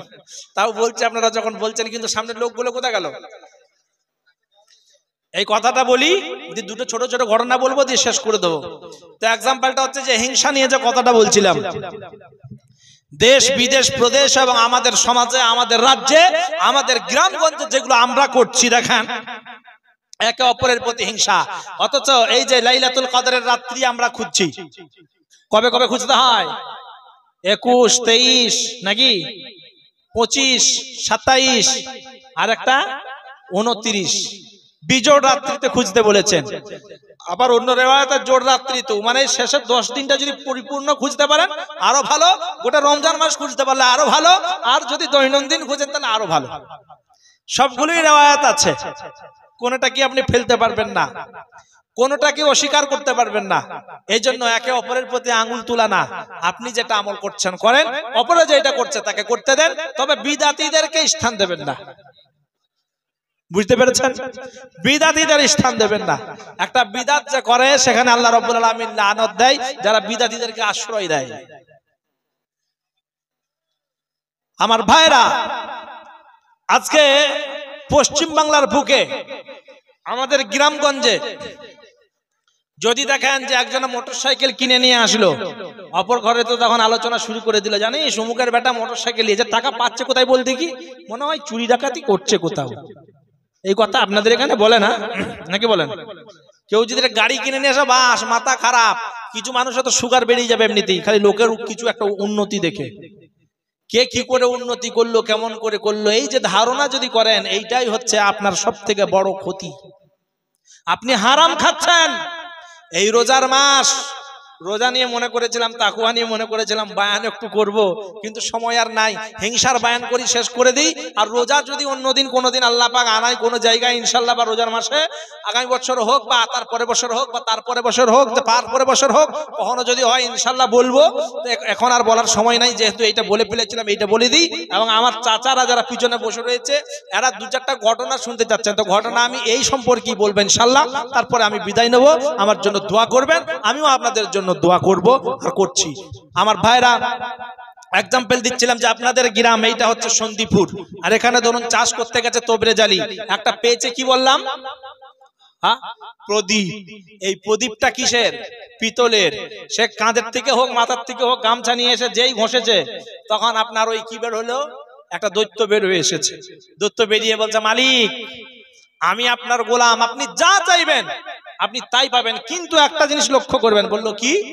আপনি যা চাইবেন পাশের লোকেরা কিন্তু ডবল হয়ে যাবে। বললো আমি চাইবো আর পাশের লোকের ডবল হয়ে যাবে? দরকার নাই, কিচ্ছু দরকার নাই। দেখবেন আজকে আমাদের এখানে সমাজে অনেক মানুষ আছে, বলবে চাচা একটু বলে দিবে গো, আমার চাকরিটা হয়ে যাবে। আমি বলবো তুই চাকরি করবি না কোনোদিন? হ্যাঁ বলে দেবো যা, কিন্তু বলবে না। হিংসা। পশ্চিম বাংলার এখানে একটা ছোট্ট জিনিস আমাদের জানা দরকার। দিল্লির বাজারেতে কাঁকড়া বিক্রি হচ্ছে, আপনাদের এখানে কাকড়ি বলে না কাঁকড়া বলে? কাঁকড়া বিক্রি হচ্ছে, তো ঝুড়িতে সব কাঁকড়া গুলো রাখা রয়েছে। একজন এসে বলছে, ভাই এতগুলো কাঁকড়া রয়েছে, কই ঢাকা দিলে না পালিয়ে যায় না? বলছে, আরে মশাই এগুলো সব পশ্চিম বাংলার কাঁকড়া। বললো কেন, এর বৈশিষ্ট্য কি? বললো একজন যখন উঠে যায় তখন অন্যজনের ঠেঙে ধরে এরকম করে টেনে নামায়। তো আমাদের পশ্চিম বাংলায় একজন যখন উপরে উঠতে যায় তখন তাকে কি করে টেনে নামানো হয়, এই চিন্তা করে। এটা হচ্ছে বাঙালিদের বুদ্ধি। ওকে কি করে শেষ করব, ওকে কি করে টানবো। নজাত আমি যে আজকে মাদ্রাসাটা করছি 144 ধারার কেস খেয়েছিলাম। অবশেষে দেখা গেল, আমি বললাম, ভাই আমার জীবনে একটা কেস নাই, একটা দাগ নাই, তুমি আমার নামে কেস করতে গেলে? এই মুর্শিদাবাদে ঘর, শাহিন বাবু বলছি থানায় আছে। সে বলল, হুজুর আপনি এক কাজ করেন, ওর কাছে কিনে নেন জায়গাটা। আমি বললাম, কত দাম বলো? তুমি তো বিক্রি করার জন্যই করেছো। বললাম, হ্যাঁ আপনি কিনে নিন। তো এটা তো আমাকে বললেই হতো, কেস করতে কেন গেলে? এখন বলছে আপনার পায়ে ধরবো কি, আপনি ক্ষমা করেন, ভুল হয়ে গেছে। আর পরে আমাকে কেনা করলো, মাদ্রাসা করছি অথচ সেই জায়গায়। তাহলে কি ভাবেন? এরপরে আমাদের এক দেশাতে, আমাদের মুসলমান সমাজে সাউন্ডটা কি হলো ভাই, কি গোলমাল করলে? এখন কিন্তু আগের মতো হচ্ছে না। এত বড় বড় শয়তান রয়েছে যে শয়তানরা দেখলে পর্যন্ত লজ্জিত হয়, বলে আমার আর কাজ কি, এ তো নিজেই করে দিচ্ছে শয়তানের কাজ, শয়তানরা আর আসবে না। তো আমার ভাই ও প্রদীপটা নিয়ে এরপরে ঘরে চলে আসলো, আমার দরকার নাই, চাইবো না, কারণ আমি চাইবো আর অপরজনা হবে। কিন্তু যখন ছুটে এসে ঘরের মধ্যে রেখে চলে যাচ্ছে, বিবি সাকিনা কিন্তু দেখতে পেয়ে গেছে, বউ এখন দেখতে পেয়ে গেছে যে ঘরে একটা কি রেখে গেল। বলে এই কি রাখলে? বললো খবরদার ঘরে কিন্তু ঢুকবি না। আর মেয়েদেরকে দেখবেন যে কথাটা আপনি বলবেন যে এই কাজটা করো না, সেইটাই কিন্তু আগে করবে। আপনাদের এখানে এটা করে না, আমাদের ওদিকের মেয়েরা করে, নাকি বলেন? হাত তুলেন তো, কার কার ঘরে বউরা এরকম আছে? হাত তুলেন। বউকে সবাই ভয় করে, করে না? না সন্দীপুরের লোক করে না? এই কে কে বউকে ভয় করে না? হাত তুলেন তো। এই ভাইয়ের নাম কি গো? আম্বিয়া ভাই নাকি? শুনে নিন, খালি বুকের পাটা দেখেন, বলছে আমি বউকে ভয় করি না। বাদশাহ এখন একদিন বলছে যে যারা বউকে ভয় করো, আমার এই ডান পাশে আপেলের গাদা রয়েছে, একটা করে আপেল তুলে নিয়ে চলে যাও। আর যারা বউকে ভয় করো না, বাঁ পাশে আসো। তো সবাই আসছে, একটা করে আপেল তুলে নিয়ে চলে যাচ্ছে, মানে কি সবাই বউকে ভয় করে। কিন্তু একজনে আসলো, আমার আম্বিয়া ভাই ধরুন, ও আসলো, আসার পরে এইদিকে এসে করে বললো বাদশাহ আমি তো বউকে ভয় করি না। বললো ঠিক আছে, আমার আস্তাবল থেকে সব থেকে যেটা কালো ঘোড়া, আমার পছন্দের ঘোড়া, সেই ঘোড়াটাকে আম্বিয়া ভাইকে দিয়ে দাও। ওকে দিয়ে দিল কালো ঘোড়াটা, নিয়ে চলে গেছে বাড়ি। বাড়ি নিয়ে যাওয়ার পরে কিছুক্ষণ পরে, আধ ঘন্টা হতে হতেই আমার ঘোড়াটা নিয়ে এসেছে। বাদশাহ বলছে কি ব্যাপার, ঘোড়া নিয়ে ফিরে আসলে? বলছে সবই তো ঠিক আছে, আমি বউকে ভয় করি না, কিন্তু এই যে কালো ঘোড়াটা যখন ঘরে নিয়ে গেলাম, বউ বললো যেটা সাদা নিয়ে আসতে পারতে, কালোটা তো অশুভ, এই জন্যই আমি সাদা নিবার জন্য এসেছি। বাদশাহ বলছে ঘোড়া নিয়ে যেতে হবে না, একটা আপেল নিয়ে চলে যাও। তো এটা হচ্ছে হাট্টা গুট্টা সেই লোকটা ছিল আর কি, আম্বিয়া ভাই না, যদিও আমি আম্বিয়া ভাইকে বললাম আমার ভালোবাসার মানুষ। তো এইরকম হাট্টা গুট্টা মানুষ, সে বলছে যে আমি বউকে ভয় করি না, কিন্তু ঘোড়া দিয়ে দিয়েছে কালো ঘোড়া। সে আবার পরিবর্তন করতে এসেছে, বলছে আপেল নিয়ে যাও, তোমার ঘোড়া নিয়ে যাবার জরুরত নাই। মন্ত্রী এসেছে রাত্রিবেলায়, এসে বলছে বাদশাহ যদি আপেল না দিয়ে গোটা রাজ্যের লোকেদেরকে বা যারা সমাজ এসেছিল, এই সমাজের লোকেদেরকে যদি 10 কিলো করে রেশন দিতেন, 15 কিলো করে রেশন দিতেন, তাহলে মানুষগুলো 8-10 দিন খেত, মনে রাখতো যে বাদশা দিয়েছিল। কিন্তু একটা আপেল আর কতক্ষণ মনে থাকে? বলে আরে পাগল, আমিও মনে করেছিলাম রেশন দেবো, কিন্তু আমার বউয়ের এইটা বুদ্ধি যে না আপেল দিতেই হবে, সেই জন্যই তো রানীর কথায় আমি আপেল দিলাম। বলছে আচ্ছা তুমি বলো তো এত রাতে কেন আসলে, তুমি তো সকালে আসতে পারতে। বলছে আরে মশাই আমি তো সকালেই আসতাম, কিন্তু আমার বউ বলছে এই বুদ্ধিটা বাদশাকে এখনই দিগা, নাহলে সকালে কেউ দিয়ে দিলে তুই পাবি না। তো কেউ ভাই আর খালি নাই, বউকে সবাই এখন আমাকে দেখছেন হুজুর হুজুর নাকি, গোটা রাজ্যের মানুষ বলছে হুজুর, বাংলাদেশের মানুষ বলছে হুজুর। আর ঘরে যদি ওর কাছে যাই, বলে ও আমি তো জানি তুমি কে, তার কাছে আর হুজুর হতে পারছি না, গোটা দেশের কাছে হুজুর। একজন একটা পীর সাহেব আর কি বলছে আর কি, আপনাদের এখানে পীর আছে নাকি? হ্যাঁ, কারণ আপনারাই তাকে শেষ করেছেন। আর দেখেন ওই দিকটা দেখেন, খালি বহরমপুরের দিকে যান, দেখেন ঘরে ঘরে সব ভর্তি হয়ে রয়েছে। তো একজনা বলছে তুই কেমন পীর? বলো কেন? বলছে পীর দিলাম মানে স্ত্রী বলছে স্বামীকে, স্বামীর পীর হওয়া স্ত্রী মেনে নেয় নাই। বলে তুই কেমন পীর? আমি পীর দেখলাম আকাশে উড়ে উড়ে যাচ্ছিল। বলছে পাগলি, ওইটা তো আমি ছিলাম, ওই জন্য একটু বেঁকে বেঁকে যাচ্ছিলি। কারণ স্ত্রী মেনে নেবে না অত সহজে, বাঁকা হাড়ের তৈরি, সোজা করতে যাবেন ভেঙে যাবে, কি বলেন? আর ভণ্ড মানুষের অভাব নাই, পীর সাজে এখন যেখানে সেখানে। সেই কালকিত না একটা কি বইতে একটা গল্প আছে না, যে পীর সাহেব এসেছে আপনার গ্রামে, আসার পরে খুঁজে বেড়াচ্ছে যে কার ঘরে একটু সুযোগ পাই। এক ঘরে দেখলো একটা বুড়ি মানুষ আছে, ও মনে করলো এইটা হয়তো সাদা সিধে হবে, কিন্তু জানে না যে এ একদম হাদিস কোরআনের অবলম্বনকারী। হঠাৎ করে ছি ছি ছি করতে লেগে গেল। বলে কি হলো, তুমি ছে ছে করছো কেন আমার ঘরে? বলো আরে পাগলি, তোমার জন্য না কাবা শরীফে কুকুর ঢুকেছে। বলে এ তো বিরাট বড় আল্লাহ বলা গো, কাবা শরীফে কুকুর ঢুকে গেছে, দেখতে পেয়ে যাচ্ছে।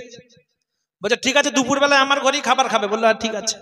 দুপুর বেলায় ভাতের তলায় মুরগির গোশ, ডিম সব ভাতের তলায়, ভাত দিয়ে বসে আছে, কেউ আসে না, তরকারি ওদিকে আসে না, কিচ্ছু না। বলে খান, খাচ্ছেন না কেন? বলছে এমনি খাওয়া যায় নাকি, আমি কি খাবা না পাগল, তরকারি দাও নাই। ঝাঁটা নিয়ে এসে পিঠে এরকম দুটো বাড়ি, কাবা ঘরে কুকুর ঢুকছে দেখতে পাচ্ছিস, আর তোর ভাতের তলায় তরকারি দেখতে পাচ্ছিস না? হ্যাঁ, আমার মার ছুট।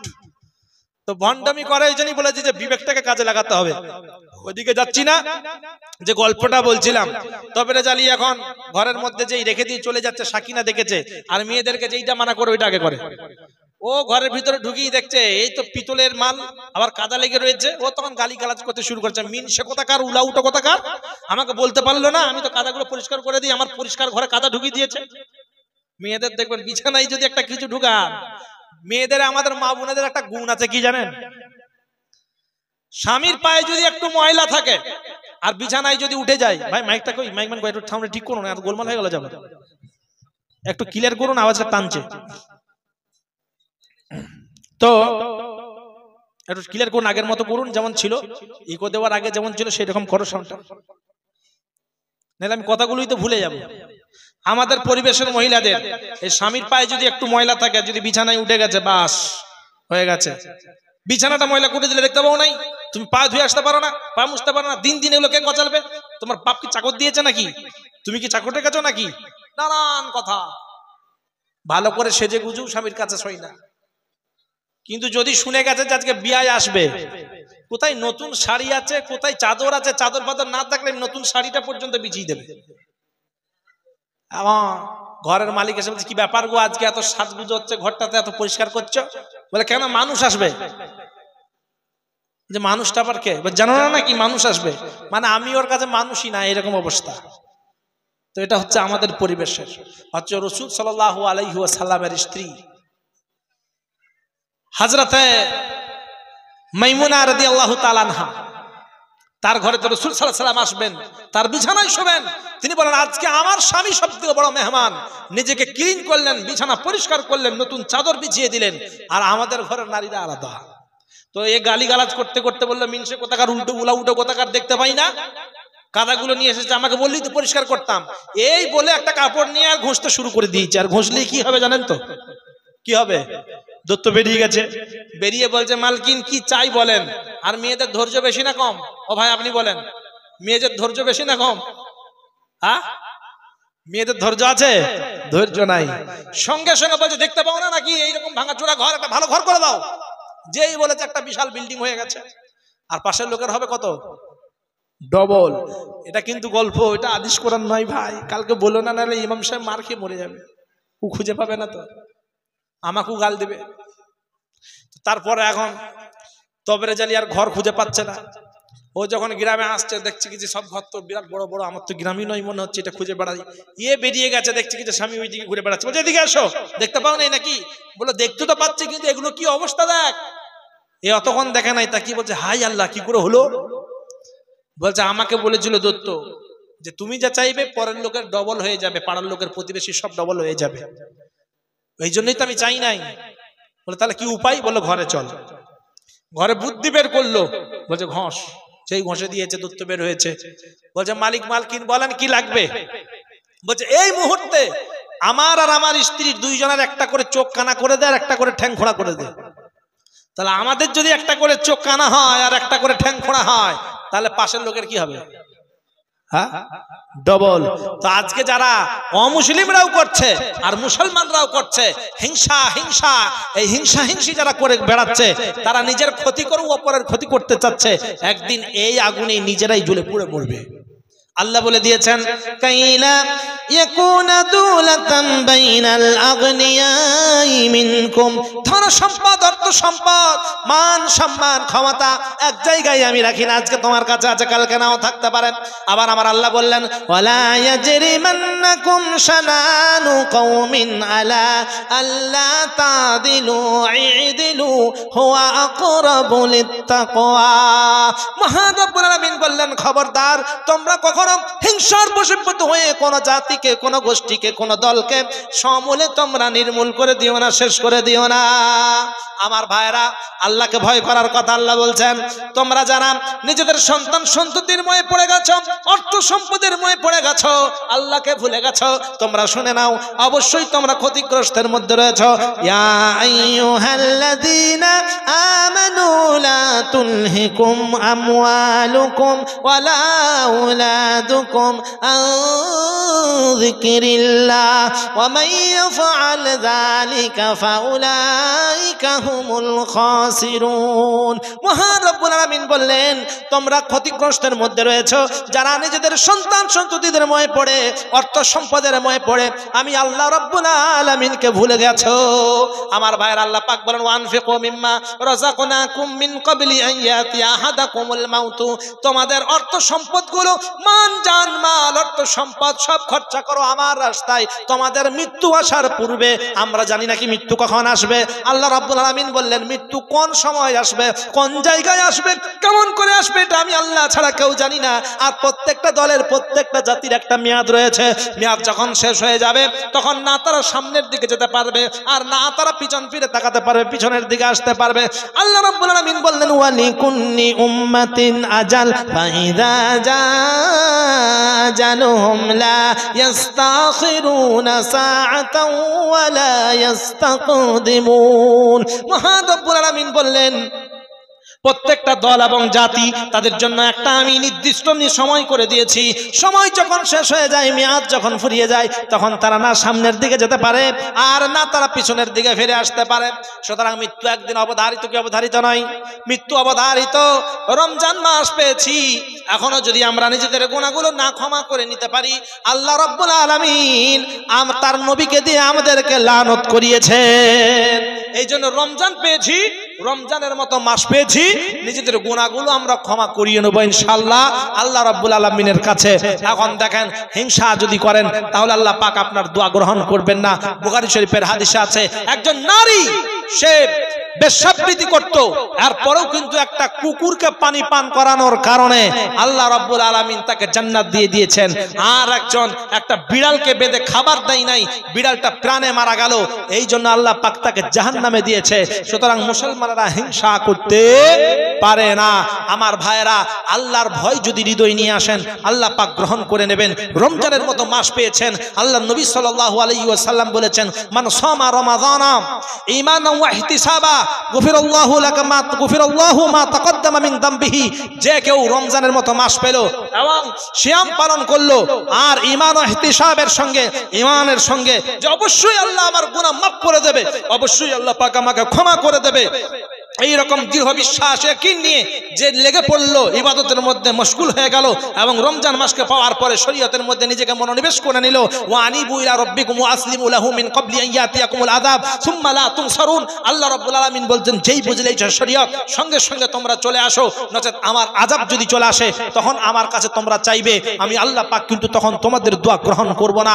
আমার ভাইরা বুখারী শরীফের একটা হাদিসে আছে যে একজন লোক কোনোদিন সে নেক কাজ করে নাই সৎ কাজ করে নাই কিন্তু হলো কি আমার ভাইরা লোকটা তার সন্তান সন্ততিদেরকে ডাকলাম ডাকার পরে বলে যখন আমার মৃত্যু হয়ে যাবে মওত হয়ে যাবে তখন আমার লাশটাকে তোমরা দাফন করো না আমার লাশটাকে তোমরা পুড়িয়ে আগুনে ছাই করে দিয়ে অর্ধেকগুলো ছাই পানির মধ্যে ফেলে দেবে আর অর্ধেকগুলো তোমরা ফুঁক দিয়ে হাওয়াতে উড়িয়ে দেবে সন্তান সন্ততিরা তাই করলো আল্লাহ রাব্বুল আলামিন তাকে আবার জীবিত করলো লোকটা মনে করেছিল তার ধারণা ছিল যদি আমাকে আল্লাহ পাক এরা যদি আগুনে পুড়িয়ে দেয় আল্লাহ হয়তো আমাকে আর পুনরুজ্জীবিত করতে পারবে না কিন্তু আল্লাহ কোরআনে এরকম অনেক ঘটনা তুলে ধরেছে ইব্রাহিম আলাইহিস সালাম জিজ্ঞাসা করলেন আল্লাহ পাক বলছেন ওয়াইদ ক্বালা ইব্রাহিম রাব্বি আরিনি কাইফা তুহিল মাউতা ক্বালা ওয়ালাম তুমিন ক্বালা বালা ওয়ালাকিন লিয়াতমাইন্না কলবি ক্বালা ফাখুয আরবা'আতাম মিনাত তায়রি ফাসুরহুন্না ইলাইকা ثم اجعل على كل جبل منهن جزعا ثم ادعهن يأتينك سعيا واعلم أن الله عزيز حكيم মহান রব্বুল আলামিন বলছেন ইব্রাহিম আলাইহিস সালাম আমাকে জিজ্ঞাসা করলেন ওগো আল্লাহ মানুষদেরকে মারার পরে আবার কেমন করে জীবিত করবেন আল্লাহ রব্বুল আলামিন বলেন ইব্রাহিম তুমি কি বিশ্বাস করো না নাকি ইব্রাহিম আলাইহিস সালাম বললেন ওগো আল্লাহ কেন বিশ্বাস করি না অবশ্যই বিশ্বাস করি তবে আমার মনের প্রশান্তির জন্য আমি তোমার কাছে জানতে চাই যে মানুষদেরকে কেমন করে মৃত্যুর পরে আবার জীবিত করবে আমি এটা দেখতে চাই আল্লাহ পাক বলেন ইব্রাহিম তাহলে শোনো চার প্রকারের চার শ্রেণীর তুমি চারটা পাখি পোষো চারটা পাখি পুষলো। আল্লাহ পাক বললেন এইগুলোকে জবাই করো, মাংসগুলো টুকরো টুকরো করে পাহাড়ের বিভিন্ন স্থানে রেখে আসো। পাহাড়ের বিভিন্ন স্থানে সামান্য সামান্য করে মাংসগুলো সব ছড়িয়ে রেখে দিয়ে চলে আসলো। আল্লাহ পাক বলেন এরপরে তাদের নাম ধরে ডাকো। যেই ডাকলো সেই পাখিগুলো আবার তার কাছে পুনরায় চলে আসলো। সুবহানাল্লাহ। আল্লাহ পাক বলছেন ইব্রাহিম আলাইহিস সালাম আমার কুদরতটা দেখার পরে বলছেন আল্লাহ পাক প্রত্যেকটা বিষয়ে কুদরত রাখেন, ক্ষমতা রাখেন। সুবহানাল্লাহ। আমার ভাইয়েরা লোকটা মনে করেছিল আল্লাহ রাব্বুল আলামিন আমাকে আর জীবিত করতে পারবে না। আল্লাহ পাক তার জীবিত করলেন। জীবিত করার পরে জিজ্ঞাসা করছেন বলো কি কারণে তুমি বলেছিলে যে আমাকে দাফন না করে আমাকে যেন পুড়িয়ে দেওয়া হয় এবং আমার ছাইটাকে সমুদ্রের পানিতে অর্ধেকটা ভাসিয়ে দেওয়া হয় আর অর্ধেকগুলো হাওয়াতে উড়িয়ে দেওয়া হয়, কেন বলেছিলে বলো? লোকটা বলল গো আল্লাহ তোমার বিচারের ভয়ে, তোমার ভয়ে যে যদি তুমি আমাকে পাকড়াও করো আমি জবাবদিহি করতে পারবো না, আমি তো কোনো সৎ কাজ করি নাই। আল্লাহ শুধু এই ভয়ের কারণে তাকে ভয় করে এই কাজটা করেছিল বলে আল্লাহ বলল যা তোরে আমি জান্নাত দিয়ে দিলাম। সুবহানাল্লাহ। এই জন্য আল্লাহর ভয় যদি হৃদয়ে থাকে আপনি দুনিয়াতেও কামিয়াব হয়ে যাবেন, আখিরাতেও কামিয়াব হয়ে যাবেন।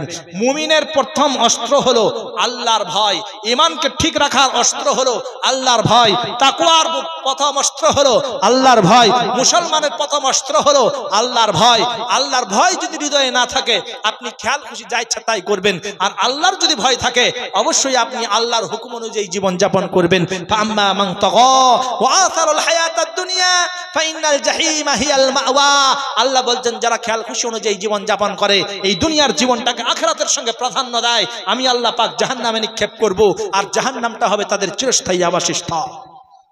আমার ভাইয়েরা রাসূল সাল্লাল্লাহু আলাইহি সাল্লাম সাহাবাদেরকে বলছেন আমার সাহাবারা রে, একজন লোক 99টা খুন করেছে।